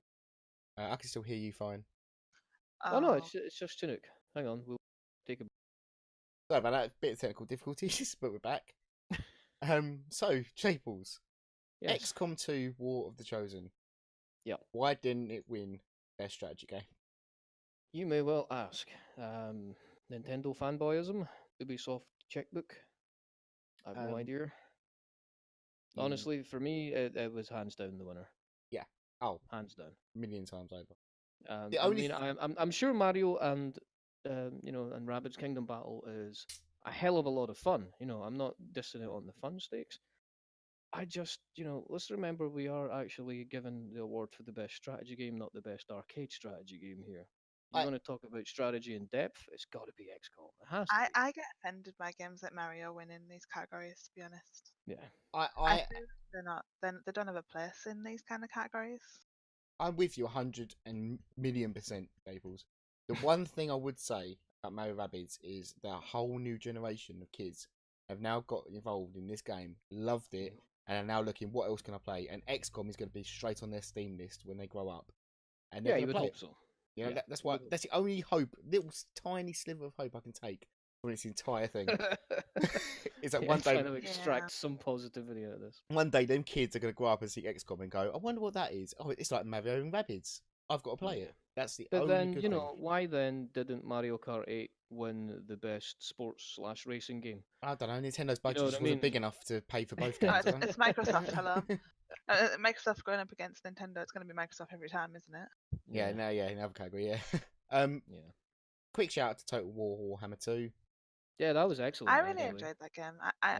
I bought that game as well. It's really fun. Yeah, and the support it's got from the developers for the next year, like Yeah. with stuff they're going to be putting into it. Yeah. You know, you can't say anything fairer than that. That world is already huge. They've doubled it with the first game. Fantastic. Yes. And credit where it's due as well. It's very difficult to step into that area. The Games Workshop worlds. I could go on a whole separate rant about how they've ruined their own sort of product Yeah. in terms of the physical side of things. But the Yeah. world that they have going, Oh. It's like, it's just untouchably phenomenal. They're so big and so deep and so well put together. And then you try and make a game that steps into that without it being underwhelming for people who know so much about what's going on. They've oh, got such expectations, and they've done it really, really well. they've made it so that people who played this tabletop game can see their creation come to life, and Yes. that is probably one of the hardest things they could have done, because there's always going to be people turn around and go, no, this isn't right, that isn't right. Everything I've seen about it, people are loving it. So, I think I on mean, the it other does side, have its naysayers, but on the like other I side said, of that coin as well, though, like I'm completely new to that universe. I mean, I knew a little bit about it being from England and stuff. Games Workshop is quite a big thing here. yeah. But like I was new to this kind of genre of game at least, and I found it quite easy to get into, and I understood everything about the game pretty quickly, and like what the races were capable of and things like that. So yeah, I felt like it was quite a fun game to play. Which is also to its credit. Yeah, it's not. It doesn't feel like it comes with you have to have read so many different editions with Yeah, rule indeed. books and lore books before you could get into it. I mean, we could go on for hours about that particular category, about why it was so bad that Mario won. But Yeah. like I said, the sliver of hope I can take is that they'll stop playing this game one day as kids, get a computer, get a PC, and enjoy the other 4 games on this list. Halo Wars 2, Yeah. you could probably give a miss, but the other 3, Yeah. probably Tooth and Tower is a good game. I'm that glad. was, yeah. I'm glad that they were at least nominated. That was the right people who were chosen. So the right games that were chosen for that category. The next category, however, best family game, might as well be called best Nintendo game. Yeah, it's 3 different Mario games: a Splatoon 2 and Sonic Mania. I'm not hugely offended by that though. No, Like, never mind. They make good family games. I get that. yeah, they make that's what their niche is, what they're going for, isn't it? So But giving Mario a 3 out of 5 chance of winning. yeah, it's a bit insane. Yeah. So how many Mario games is there? I 3. don't want, Okay, we need them all. yeah. What Mario games have you got coming out? We don't even need them to be released. Just shove them in this category. Sonic Mania, from what I've heard, was a great game as well. Yeah. Sega are back on kind of the right stretch now.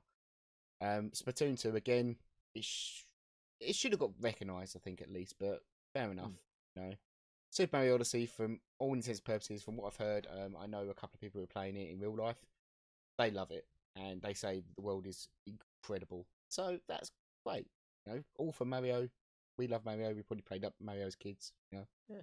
Although, isn't that essentially just your 3D Super Mario experience? No, it's like an open world environment now. Yeah, but like, there's not more than one of you playing it at any given time, is there? Oh no, single So player. how the hell So does then that how come can it under be a family family game? then? Yeah, because it's not all family inclusive like the other games are. There's, it's not even past. Like when I think of a family game, I'm thinking like Okay. people sitting in front of the TV, like 4 guys going at it, you know? I did say right at the beginning of this that it's best Nintendo game. Yeah, and that's So exactly did what that it was. one. Yeah, Yeah. yeah. It's best family game. Best family game doesn't mean anything. It's just best Nintendo game. Best game that has got a PG rating. Yeah. That's what it is. If basically kids can play it, it's in this category. Yeah. And let's face it, in the world where FPS games and shoot 'em ups and blood and gore are the norm, it's good to Yeah. see 5 games that Yeah. don't include any of that, except for Mario Kart 8 Deluxe, which you can actually rocket people. Splatoon 2 is basically graffiti simulator. Mario plus Rabbids, you're killing rabbits. Super Mario Odyssey, you're killing numerous things. And Sonic, I'm not even sure what Sonic's doing right now. He's just on LSD running around a map. So I'm not sure if any of them are family friendly, but good for them. Yeah. I think Sonic was probably the first game I played, if I'm totally honest. Yeah. A Best- million years ago. Best fighting game. I didn't play any of these. I'm just going to guess Injustice 2 because we had all the superhero characters. One. Yeah, that's probably fair. I mean, Yeah. it's hard for Tekken to win an award now because it really is just the latest iteration of the same thing. Yeah. And Um, Nidhogg 2, I wanted to like that more than I did, but Nidhogg 1's still better. Yeah. to That's the me. problem. It's the second album kind of problem, isn't it? It's Yeah, I mean, they introduced the bow and arrow and whatnot, and they changed the graphics so that it felt like that shift from back in the day when you had your old Amiga 500 and you moved up to an Amiga 1200 and you were like, what is happening? These graphics are amazing. The trouble is, that shift now just doesn't have the same effect. I actually think the aesthetic of the first game probably worked better for what it is. Yeah. For the kind of game you're playing. I really wanted to like Nidhogg 2 more than I did. Marvel vs. Capcom also had superheroes, but yeah, it just was half a game when it was released. From the reports I've seen about it, Arms was the Switch's way of saying you could beat the crap out of each other using hand controls. Yeah. Which you could do in Wii U, and sometimes you might even hit each other, so it was great. It's not a fighting game. It's a technology simulator, basically proving the concept of what you can do. Yeah. So that's why it didn't get recognised, I think. Best role playing game. Krista, you're a role playing person, and Jayples, you play quite a few little role playing games, didn't you? Yeah. Any of these you played this year? Only Actually, South no. Park. Yeah. You play South Park? Yeah. That game is hilarious. Like, I liked it because of its sort of attitude and obviously the disrespect it has for everything that I have disrespect for. Yeah. So it's very fun. I like that game a lot. The other ones I can't really comment on, I'm gonna be honest. Like I've heard that a lot of people liked the Divinity series, so yeah, and I know that Final Fantasy do well in their games, but the rest of them, yeah. I've watched this all streamed. Yeah. Final Fantasy, I hated. I didn't like it at all.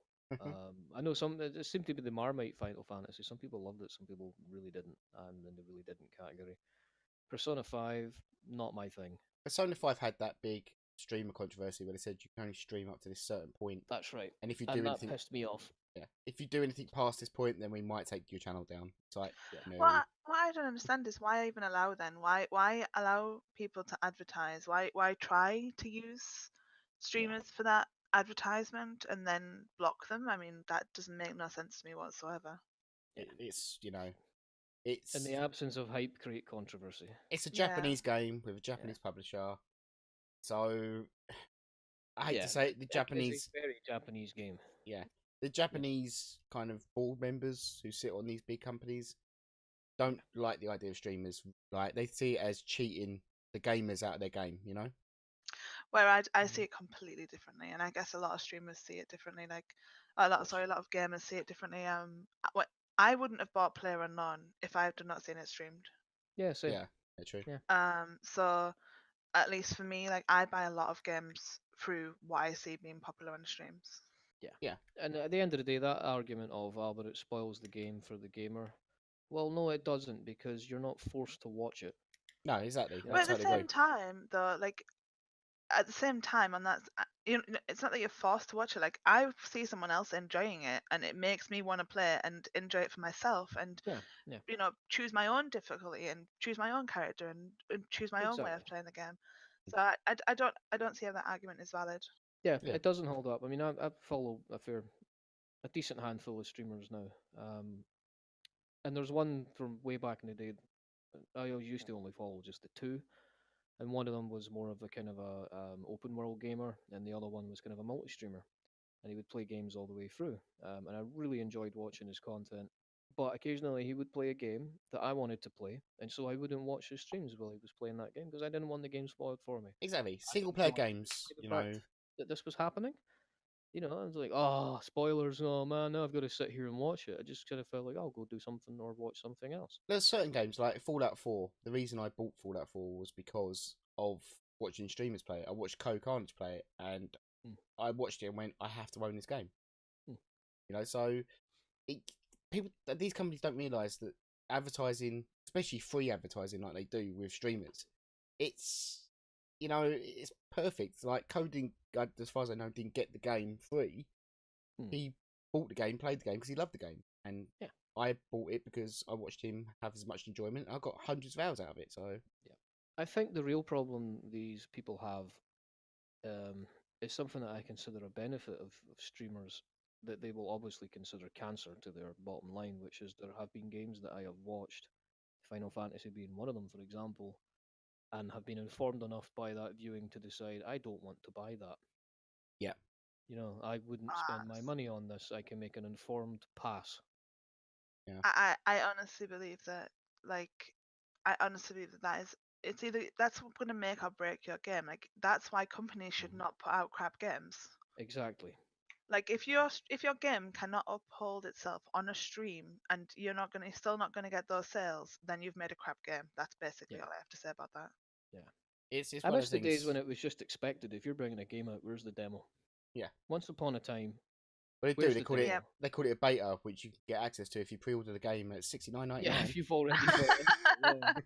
Shit, I'm an old fart. I Don't usually forget buy- those map packs you can buy for another $20. Yay! Do you want that skin with the anime characters on it? That's an extra $40. Do you want the same jacket you've already got, but in red? No, must Dazzling buy. red. Special edition, $109.99. Oh, we could take it one step further, guys. Don't forget those special champions you can buy for another $100. Oh yeah. Or get all the guns in gold. Looking at you, Red Dead. Or That was buy weak. buy the $120 special edition and get loot crates, free loot crates, where you don't actually know what you're gonna get. It's not gambling though, because you bought it in a shop. Exactly, Yay. and you can't sell it, but you can because we've got a Steam Marketplace. So this does not really argument. Yeah.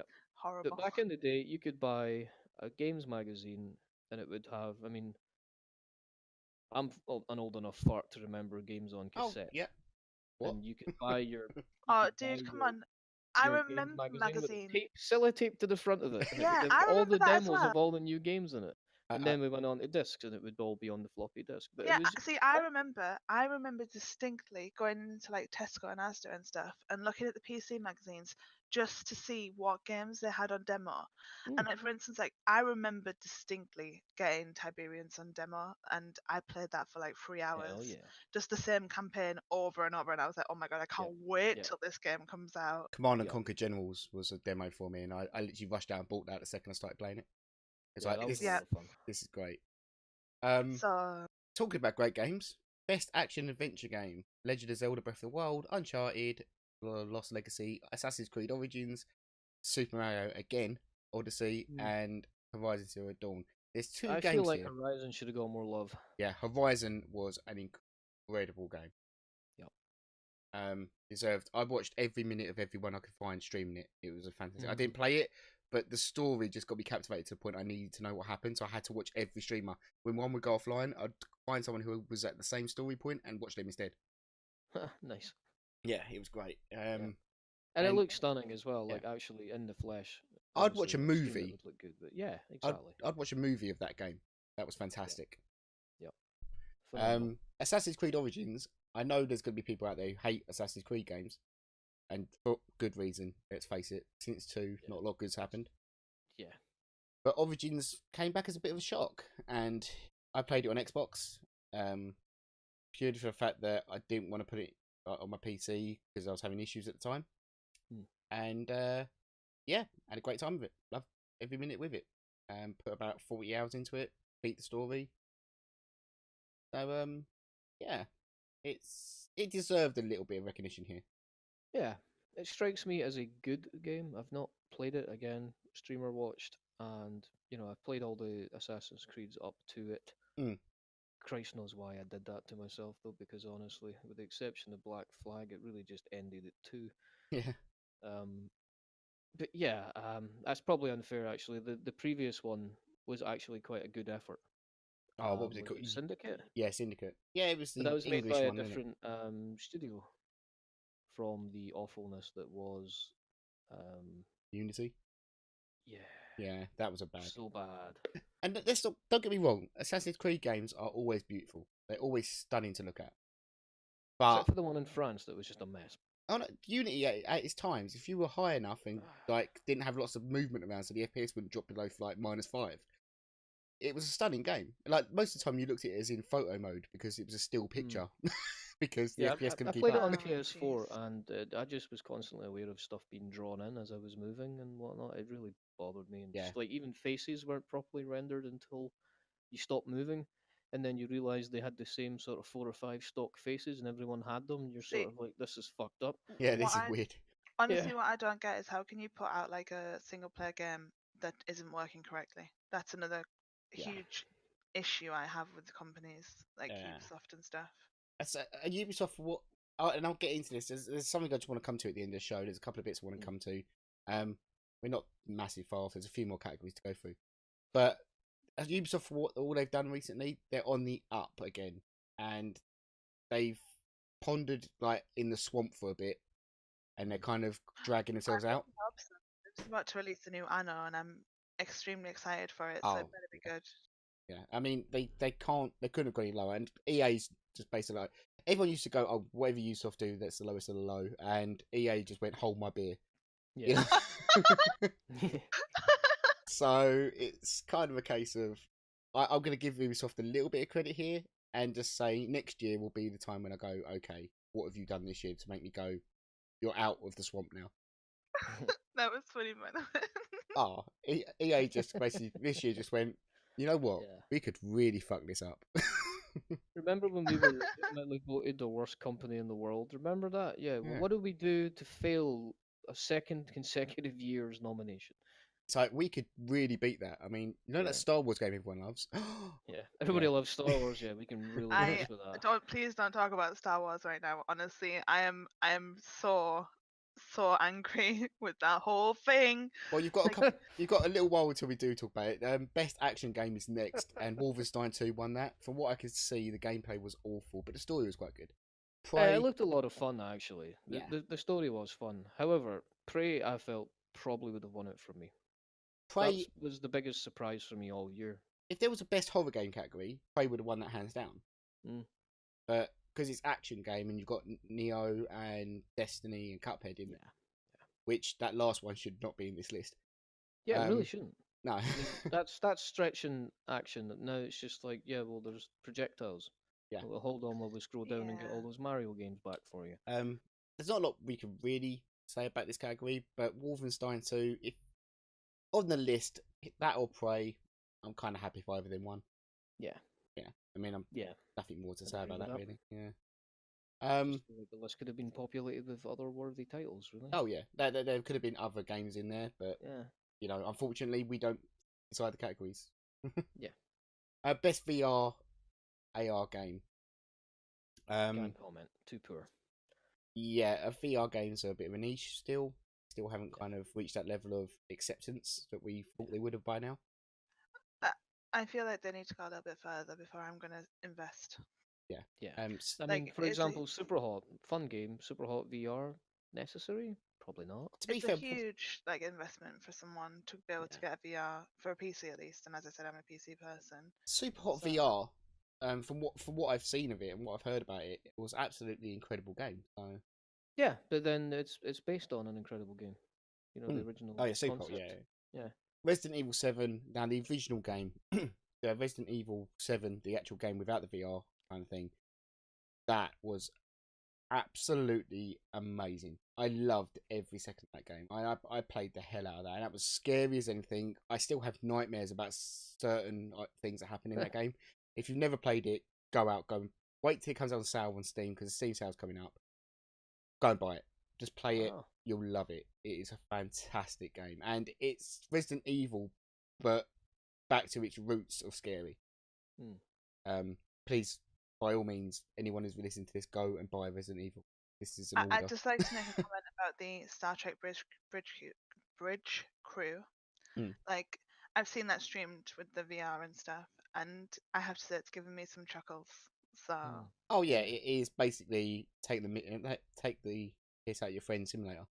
Yeah. yeah. Clumsy but fun. To arm the phasers, and you're using like your pinky. I also saw a little bit of Farpoint streamed, and that looked kind of interesting too. So The other two, Lone Echo, I saw the announcement trailer of this year. I haven't actually seen anyone play it. Farpoint, I haven't seen anything. Super Hot VR, I've seen quite a bit of. Star Trek Bridge Crew just looks like a massive laugh when you've got loads of drunk friends around. yeah. Drunk friends with really expensive headsets. And Resident Evil 7, if it's as scary as it is, or I can imagine it's scarier, VR would probably give you some form of heart attack. But the actual game itself is fantastic, and so many twists and turns that you just don't expect. It's amazing. That deserved a lot of love this year. Well, I'm glad one. And it won. We can agree on one then. Yeah, there's one that won. Yeah, it's just a fantastic game. Best handheld game. None of us own a Switch, do we? No. Does this? I mean, does this really have a place in That Game Yoshi Awards? looks like the cutest thing I've ever seen. Really? It's Because I kinda just cute. maybe I'm just a cynic, but I just thought so they've nicked the idea from Little Big Planet. I probably have, but I want that Yoshi in real life. I'm going to Google where I can buy it. That is Yeah, awesome. I don't own a handheld, so I can't really comment on this No. category. Congratulations, Metroid. Next. Best mobile game. Yeah, that belongs even less than. Yeah. Yeah. Monument Valley 2. That was on the Chinese list as well. So, congratulations. Actually, I mean, yeah. yeah, congratulations. Yeah, well done. It kind of just looking at it, it sort of looks a little bit like Ico, but done in the old style. Yeah, I think that's pretty much what they were going for. Yeah. Best ongoing game. Now, this is one that I have a massive problem with. This is the Ubisoft lover in me coming out. Overwatch won it, which, okay, it's just about to start its league. It's put content out throughout the last year. Fantastic. Good for it. Rainbow Six Siege, and I want to talk about this actually. Rainbow Six Siege is still one of my favourite games of all time because they haven't stopped developing it, and they've just changed. Every time they bring out a new set of characters, it changes the entire game. So you add one character who's got this one strong point, every other character has to learn to get around that one thing that one character does well. And it's fantastic. It's tense. It's impactful. You're constantly looking around. You constantly think, I'm being watched. I need to know where these shots are coming from. I think I can hear footsteps. You're always at 100% alertness when playing that game. But it doesn't frustrate me like PUBG does. I play 4 of the 6 games on this list, and I don't think any of them should be on this. Warframe is having a great year. It's Well, I finishing saw that getting when I was watching it, because obviously, as I said, I was watching this on Twitch, and the chat was literally spamming Warframe when this was being announced. And then Overwatch one, and everyone was like, "Yeah, okay, Blizzard paid for this one too." So I don't know. Yeah, I mean, Grand Theft Auto Online, it can't win because of the whole shark card thing. Yeah, just can't. Destiny 2 and PUBG.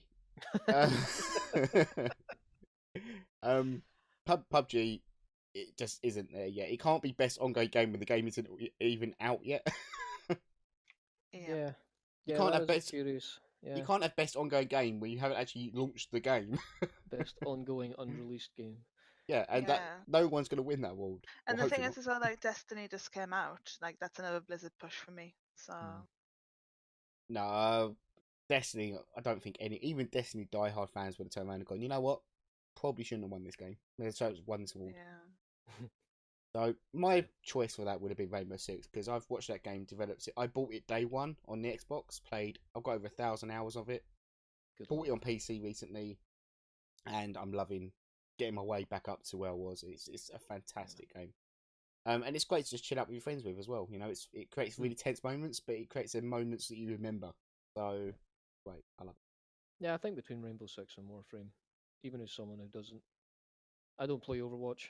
I've stopped playing GTA. I Yeah. refused to buy Destiny. See, Obviously, for me, we all play PUBG.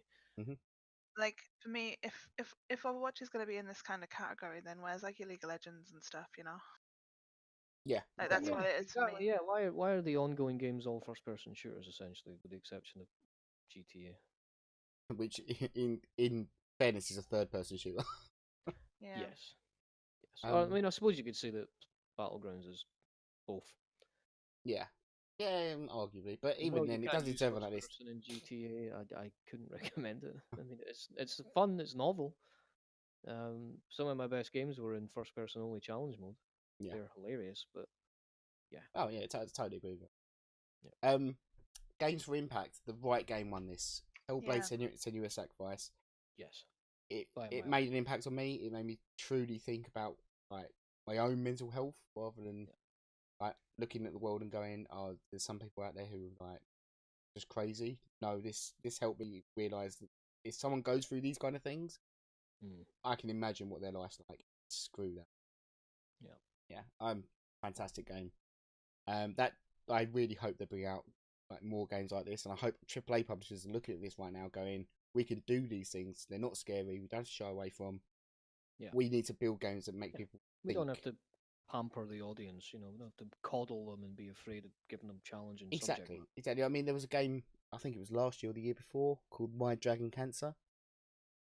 It was about a family who lost their child to cancer, and it was a game that took you through that process from their point of view and from like, the kids' point of view, and it was really upsetting to play, and it was really eye opening to see that experience in a game. Yeah. And I was sitting there then going, make more of these games because gamers get a really bad rep for being horrible, awful people, and if you ever go on a forum, you can see why. But Or if you've ever played Black Week and just turn yeah, on the if you've ever chat, played PUBG and yeah. played like turn on all chat, which I don't advise, you will get ear raids. Yeah. You'll have some form of ear/brain cancer by the end of that. Yep. But these are kind of games that make us think about like everything that's going on in the world. That's fantastic, and we need more of that. Yeah. I like the awareness there is as well. So Yeah, exactly. You know, mental health isn't something to joke around about. It's even better when it's in a game where everyone can agree on that fact. I think it's more a lot of people don't realize that they could be dealing with that themselves. Yeah. And I feel like these kind of games that raise awareness and make people feel or think about their own situations, and if they're considering doing something drastic, you know, with their lives, can help them push them towards a better solution, like finding some help. Then I feel like these games are necessary to, you know, the gaming world.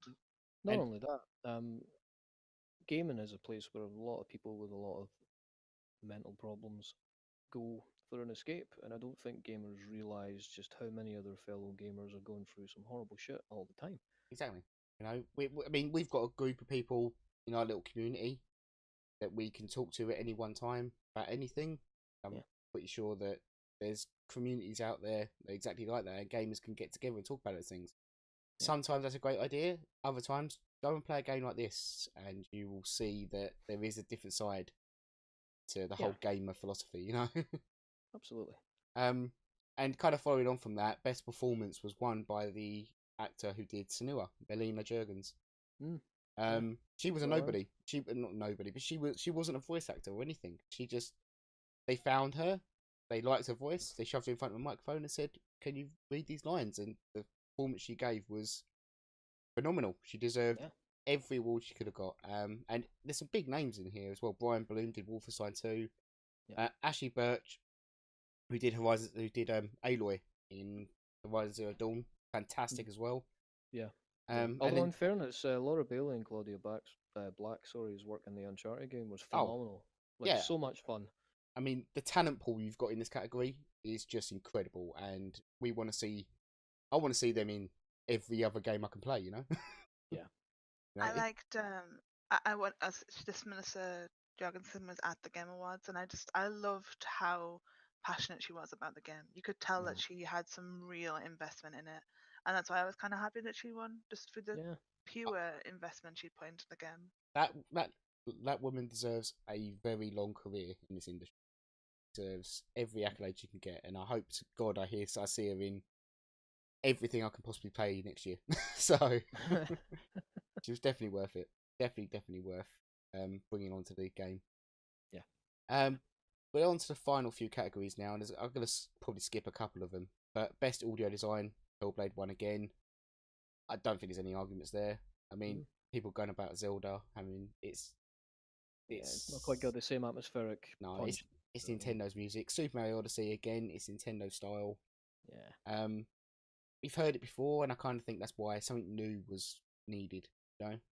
Yeah, it didn't quite have the same visual challenge to meet either. You know, I mean, you're selling the Zelda world. There's a certain sound palette available to you to make that adventure gamey sound, and then you go into the world of Hellblade, and you're like, right, let's do the audio design for this. It's got to be, it's got to be on point, or you're going to lose your immersion. You're not going to have to worry about losing immersion in a color palette of like 16 colors in a Nintendo game.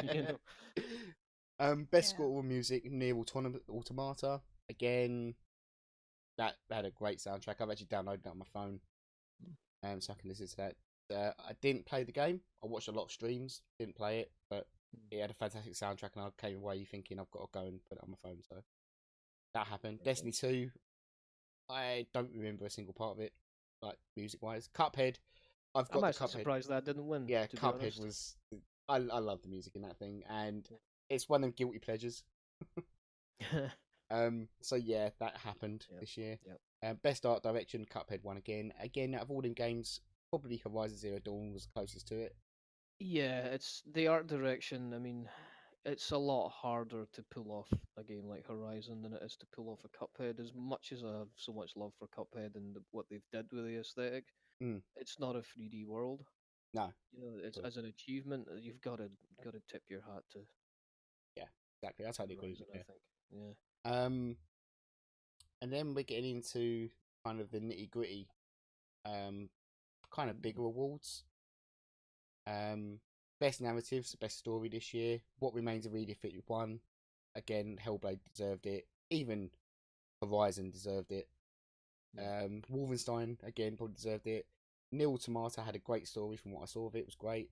I didn't watch What Remains of Edith Finch, but from the contention I've seen regarding that, I think everyone's on my side and doesn't believe that should have won. Yeah. No, I don't think it should have won either. So I find that a surprising pick, actually. Yeah. I would like to know the thinking behind it, but that's something we're not privy to, so I kind of get it. Best game direction, Legend of Zelda: Breath of the Wild. Now, there's a lot of Nintendo fans out there, and this was the first massive title on the Switch console. Yeah. No, it was always going to sell big numbers, so. Yeah, it really was always going to be that or Mario, wasn't it? Yeah, exactly. Resident Evil 7, I still believe that the direction that game's pulling the series, I want to see a million times more of that. I want to play like 10 Resident Evil games next year, all built around that storyline, because it was fantastic. And I don't like horror games. Oh yeah, you'll hate this. That's just.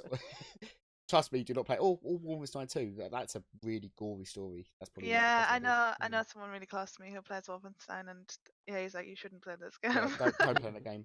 I actually thought it was really fun, despite all of that. I thought it was for the subject matter it was covering. It was kind of fun.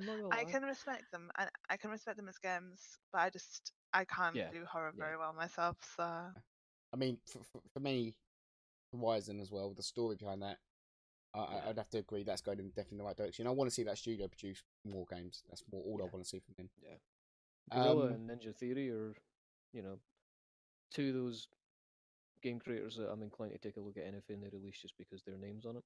yeah, exactly. I mean, next year, hopefully 2018, 2019, there's some big games that come out by companies we would, like a year ago would have thought, who are they? Now with their household names. I'm hoping that's the case. I don't want to see Ubisoft and EA screw up anymore. I mean, Yeah. EA is pretty much d- burying its own coffin right now, so Yeah. I don't know what's Yeah. going to happen with them. And like I said, with Ubisoft, we've got the new Anno releasing, which is it's literally one of my favorite games of all time. Like that Yeah, I'm series of excited for the games. new Anno, but I wasn't overwhelmed by the last one. No, I thought the one before it was, for me, the best so far. I mean, I think I probably put about 1,000 hours in it 2070. So we'll see what happens with the new. I'm excited. So Ubisoft has still got a chance to Redeem win themselves. me up, yeah, to redeem themselves. So Um, Yep. and the final one, which is probably the one that we all have the most problem with, Game of the Year, is Legend of Zelda: Breath of the Wild. Yeah. On that list was also Super Mario Odyssey, PlayerUnknown's Battlegrounds, Persona 5, and Horizon Zero Dawn. And PlayerUnknown, man, should have won it. Of course, got to give him. I was literally about to lynch you via the internet. um, that shouldn't be on this list. That space, I don't know. that nomination should have been taken by Hellblade. Yeah, a game that's think so. finished and released. Yep, that nomination shouldn't have even been there. And I get why it was, because it's such a multi-million success, like pound success. Yeah, They've but got more that's money not than what God we're. at this point. That's not what we're judging here, not Game of the supposedly, is it? Year. It's Game of the Year. Super Mario Odyssey, it was too soon for that to be announced, so to be given that title. No, it only been out You a need few. a big blockbuster games to be on this Game of the Year thingy. Like I don't feel like You say that, but Persona 5's on there. Yeah. I mean, their criteria is recognizing a game that delivers the absolute best experience across all creative and technical fields. Yeah. Now, I love me some PUBG, but it does not fit that category. well, It doesn't It's even. It doesn't stunning. even. It doesn't even like get halfway close to some of the game. It doesn't deliver the absolute best experience. That's where it stops, because part of the absolute best experience is not rubber banding all over the place all the time. It's It's not. just not. It's not getting shot in the head by 4 different people from 3 miles away because they've all got aimbot on. It's not getting shot in the head with a single round from a VSS while wearing a level 3 helmet and You're going down still to a really headshot. salty about that, aren't you? I'm so salty about it. I just have a couple of issues with this category. There's just a couple of games on here that shouldn't be on here, and Yeah. Yeah, games it's that it's an odd final 5 that they've come up with. yeah, To be and there are honest. some games like that were so good and did so much for the gaming genre and did Yeah. so much for awareness that they should have been recognized where these games should not. More than Um, anything else, if we're going to fling Super Mario in here, then why the hell is Cuphead not in this category? Yeah. Because that was a runaway hit. Yep. Yeah, I mean, it's an indie game. And Yeah. It's beautiful. It's got amazing music. The game design was great. It played smoothly. It did exactly what it said on the tin. Like, I don't know anyone you can speak to about Cuphead who'll go, yeah, it's good, but exactly. everyone Um, loved Cuphead. My game of the year isn't any of those, to be fair. Horizon Zero Dawn probably comes closest. Yep. PUBG doesn't deserve to be on there. For the Nintendo fanboys or Nintendo fans in general, fine. Legend of Zelda, great. But, That's got I more don't claim to know. be there than the Mario title does. And this year, especially with all the things that are going on in gaming, this year, I honestly don't have a personal game of the year. The games I was really looking forward to, disappointed. Battlefront 2 being a perfect example of that. Call of Duty World War 2, I thought they were going to change direction, they just didn't. Indie games are the things that are starting to take over, and early access games, and that's a good thing in a way. Yeah. It keeps these big publishers on their toes, knowing that you can't get away with this shit consistently. Yeah. So yeah, It'd be interesting to see what the reaction of these big publishers is to losing so much attention. I mean, if you're going to talk about the game that I put the most into that wasn't, well, it technically isn't an early access game, I played World of Warships a lot. Yeah, you did. Yeah, and War Thunder. Played them. They're free to play games. Well, So. the kind of games that I play most regularly aren't even featured in these like game awards. Like for instance, City Skylines has got a huge following on YouTube and stuff. Is a immensely well polished game for its base game. You can mod it like crazy to make it even better, and it's not being recognized once, even though the amount of copies it sold has vastly exceeded what the studio, like a little small studio, thought that they could do with such a game. Yeah. There's a game that's not anywhere in any of these categories, and I'm actually surprised, mildly upset. The Long Dark hasn't received any love at the Game Awards, and that was fantastic. I love that game. Another game that me and Jayples will probably agree deserves some recognition because it came out. It actually fully came out this year. Even though it's been going for quite a few years, it got its 1.0 release. Kerbal Space Program made it out this year. Did its job. Yeah. Yeah. Fulfilled its promise. Yeah. Unlike DayZ and so many others. Oh yeah, we don't go. You gotta get the DayZ dig in there, don't you? Don't talk about those kind of games, right? Yeah. Hush. They're in a very secret corner on the internet. No one will ever see. Hopefully.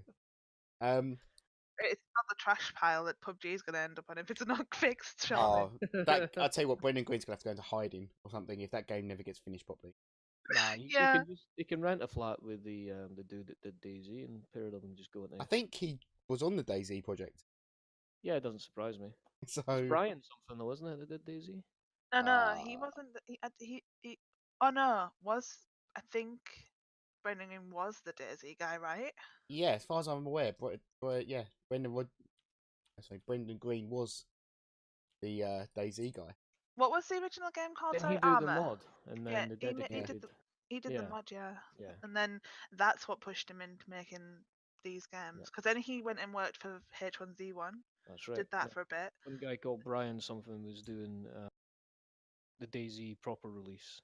And then one of the Korean fellas said that they wanted to make PlayerUnknown, and that's when they employed Brendan as and made him creative director of PlayerUnknown. Yep. So that kind of wrapped up our Game of the Year conversation. There's a lot in there I don't agree with. Forget everything we've just said and go and buy Kerbal Space Program now. That's the takeaway from this. Go and buy Kerbal Space Program. Yeah. Or World of Warships. Don't play with me. Just some couple of very, very, very short kind of announcements. H1Z1's got a free week going on this week. You can get it for £3.74 if you like the game. Go and try it out. It's probably worth £3.74 if you've got a group of friends who already play it. Go and do that. Have fun. Enjoy yourself. Rocket League it's on the front page for some reason. Can't work out why, but never mind. A little bit of interesting news as well that came out from Nvidia this week. If you are a tech nerd, Nvidia bought out their new Titan. Oh. For the princely sum of £2,700, you can have an Nvidia Titan V. It's or you can have a 4K TV and full 3D rig. Yeah, but you might just want to get a shiny new Titan. One sec, I'm going to buy a lottery ticket. Features 5,120 CUDA cores. Memory size is 12 GB GDDR5X, which is super fast stuff. Probably ripped straight out the 1080 Ti, but we're not going to go there. Power, it just doesn't even give me a thing. Recommended PSU size is 600 watts though. It uses the Nvidia Volta technology, which is the stuff they're using in their self-driving cars for... I can't remember the name of the company. The really famous electronic Elon Musk company. Oh, Tesla. Tesla, that's the one. It's the ones that use Tesla things. I currently own a 1080 Ti. Looking at this, there's nothing to tell me that I want to go out and rush out and buy two of these. No, I'm not sure why you would. And from the benchmarks that are coming out early on, gaming-wise, it doesn't really get a leg up. Supercomputers and stuff that I'm interested in, like the tech side of me is just kind of at this point going, "Oh, that's amazing." I think processors right now that are kind of scoring high on the whole tech side of things. Exactly. So for me, like, it's a gaming podcast, but that's something to look at and marvel at. And if you've got a load of money, go and put 2 of them in SLI and have fun. I wouldn't recommend it, but go for it. If you want to burn down your house because the amount of heat that thing will put out, happy days. Well, I mean, if you're concerned about your heating going out over winter. Yeah, winter's going out, but you won't be able to afford your electricity bill. So, yeah, well. Other than that, it's pretty quiet. December always is. Technology-wise, got the January sale coming up, and I'm sure after some point in January we'll do another one of these. Going through what's coming out, what's out. PUBG Revisited. Oh yeah. Yeah, I think it's normally around February time you start to get all the news for like the summer hits and stuff. So I'm quite looking forward to the news, like the new hardware that's coming out. So AMD Ryzen 2 is being announced in February. Don't talk about AMD around here. Oh, here we go. I'm an AMD Ryzen user, so for me that's really exciting. For all the problems I've had with my PC, I pity you. Yeah, they're a great piece of kit, value for money wise. And obviously January sales coming up. Go and buy a cheap processor in sales if you can find some RAM that's not double priced at the moment. But yeah, that should all be sorted out by then. So Jayples, what are you gonna be playing for next month? I want to say I'm not going to be playing PUBG religiously, but I probably am. On top of that, I've not finished the War of the Chosen campaign, and fully intend to do that, even though none of the missions are a challenge anymore because I'm far too OP. Aside from that, another game that wasn't mentioned in the games of the year for awards that I've been meaning to put more time back into is Elite, which I'm a total nerd for. Yeah, I've heard a lot about that game. It's getting there slowly. For me, it's almost there. I mean, everything that they said they were going to have for release is pretty much there. Everyone's kind of anticipating being able to get out your spaceship and wander about on the surface of planets. Star Citizen. I'd be surprised if that happens in 2018. Yeah. Star Citizen, it's victim of feature creep quite a lot. The latest announcement insisted that they were feature complete. Wait and see. Optimization will be an issue as well. Did you see the thing that they've the capture camera that they are investing in? No. So basically, they've joined up with a company who make like webcams and stuff, and they're making a special webcam for Star Citizen that you can like put on top of your PC, and it will like watch your face, obviously, and it will, rather than showing your actual face, it will make your character's face move the same as yours. So like if you turn your head left, it'll turn left, right, and then if you speak, like if you're speaking or a voice comes to your like friends and stuff, like your character will speak as well. That's quite cool. I like that. Yeah, that's quite cool. Amazing. My only complaint with Star Citizen versus Elite is controller support more than anything else. I find the Star Citizen controls are just very, very arcadey. Like, not as in the good kind of way. I actually quite like simplified controls. Yeah. But I'm not a fan at the moment of the way Star Citizen handles certainly its mouse and keyboard leanings. I don't think its controller support's quite there yet, and they did originally have plans to release Throttle and Stick, but that fell through when the company that they were going to do that with died. It looks lovely, but I mean, I've got it. I was a Star Citizen backer right back in day one. Wow. And yeah, it looks lovely. It's got so much potential. It looks phenomenal, actually. I don't really want to talk about games like Star Citizen, to be honest, because I feel like it's going to be another one of those, like, it's got potential, but then that's my fear. It's just going to be sexiest looking disappointment you ever had. I think you pronounced PUBG Mark II. Yeah. Whereas for me, as a I played the Elite games. The new Elite game was an adjustment because it did more, and that's the best kind of adjustment. And for everything I wanted from an Elite game that the old ones did, I've already got, and so much more. I mean, I know they're having a few problems in the whole kind of legal realm at the moment. CryEngine, a company suing the developers of Star Citizen for use of their engine and changing and optimizing different things.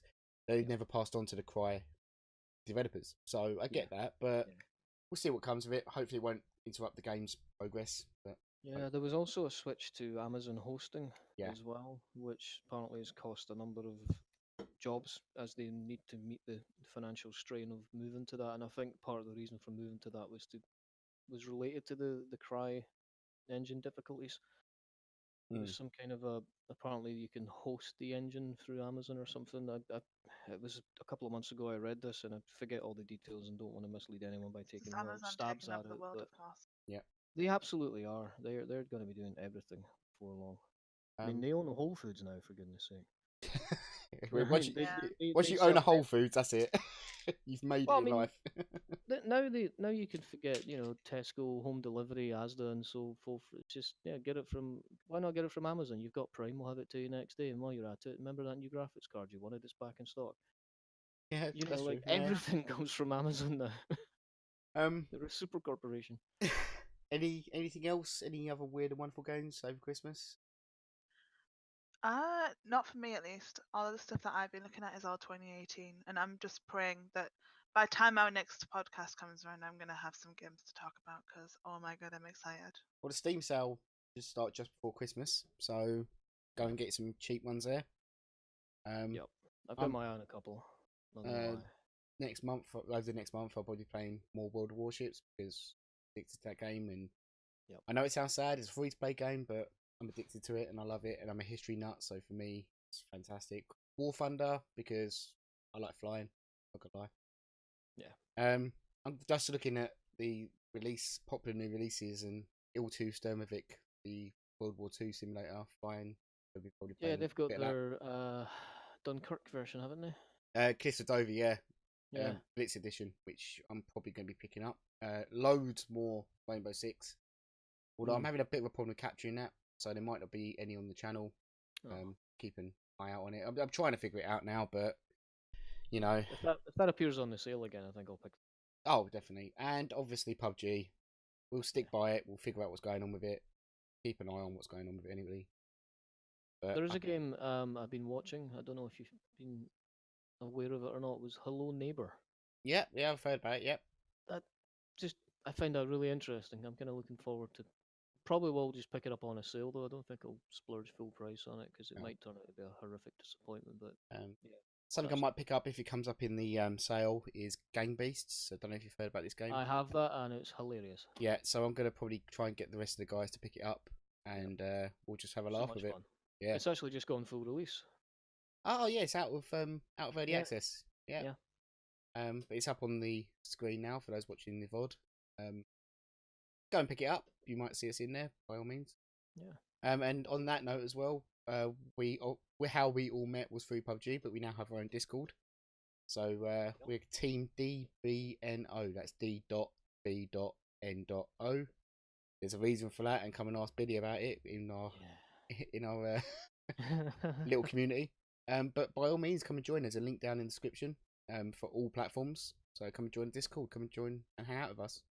We play a bunch of games. If you want to talk about games, come and rack Jayples' brain about stuff like I do on a regular basis. Or just hang out with some of the crazy people we've got around here. By all means, come over and chat. Great fun. Satisfaction not guaranteed. Oh no, we can't guarantee that you'll have a great time. We can guarantee that you'll be offended on numerous occasions. But other than that, I mean, I've had a great time here, and she's the only female in the group. Yeah. So no. There's two of us. So you just haven't met the other one yet. Yes, we have two free-range females in the server who haven't run away of their own accord. We're doing something right. They tried, but we blocked their ability to escape. Hush! Quiet, man! Other than that, I think that's about everything for this podcast. Yeah, it only ran an hour and a half long. Yeah, we did really well here. So I'm Chinook121. Find me out on Steam and on the podcast. Sorry, on the Discord server. If you see me hanging around any games or you want to come and check out my content, come up to Chinook121 on YouTube. Just type in the search bar, come up. I put out PUBG videos every now and again. I've been sick recently, so I haven't bothered. And Jayples and Krista do feature in those quite often. They're definitely featuring the ones I've got ready, just haven't put out yet. Oh boy. Oh my. And the end of the year videos coming along nicely. that will be a special of this year in my PC gaming history. That's got a lot of really bad, embarrassing moments in it. Other I than look that, forward to this video more than most. oh yeah, that's the one I'm looking forward to putting out there, and then Yep. never speaking to these people again. So we'll see you again probably next month, once we've got Christmas out of the way and all the festivities. Yep. And We're all about 3 stone fire. Still complaining about lag on PUBG. Oh mate, we're never gonna stop that. But Yeah. but yes, I have a happy holidays, Hanukkah, Christmas, whatever you fancy, whatever Yeah. your tastes are. Happy holidays, everyone. Yeah, and we're Team DBNO, where you can check out anytime you like, but you can never leave. See you later. Bye.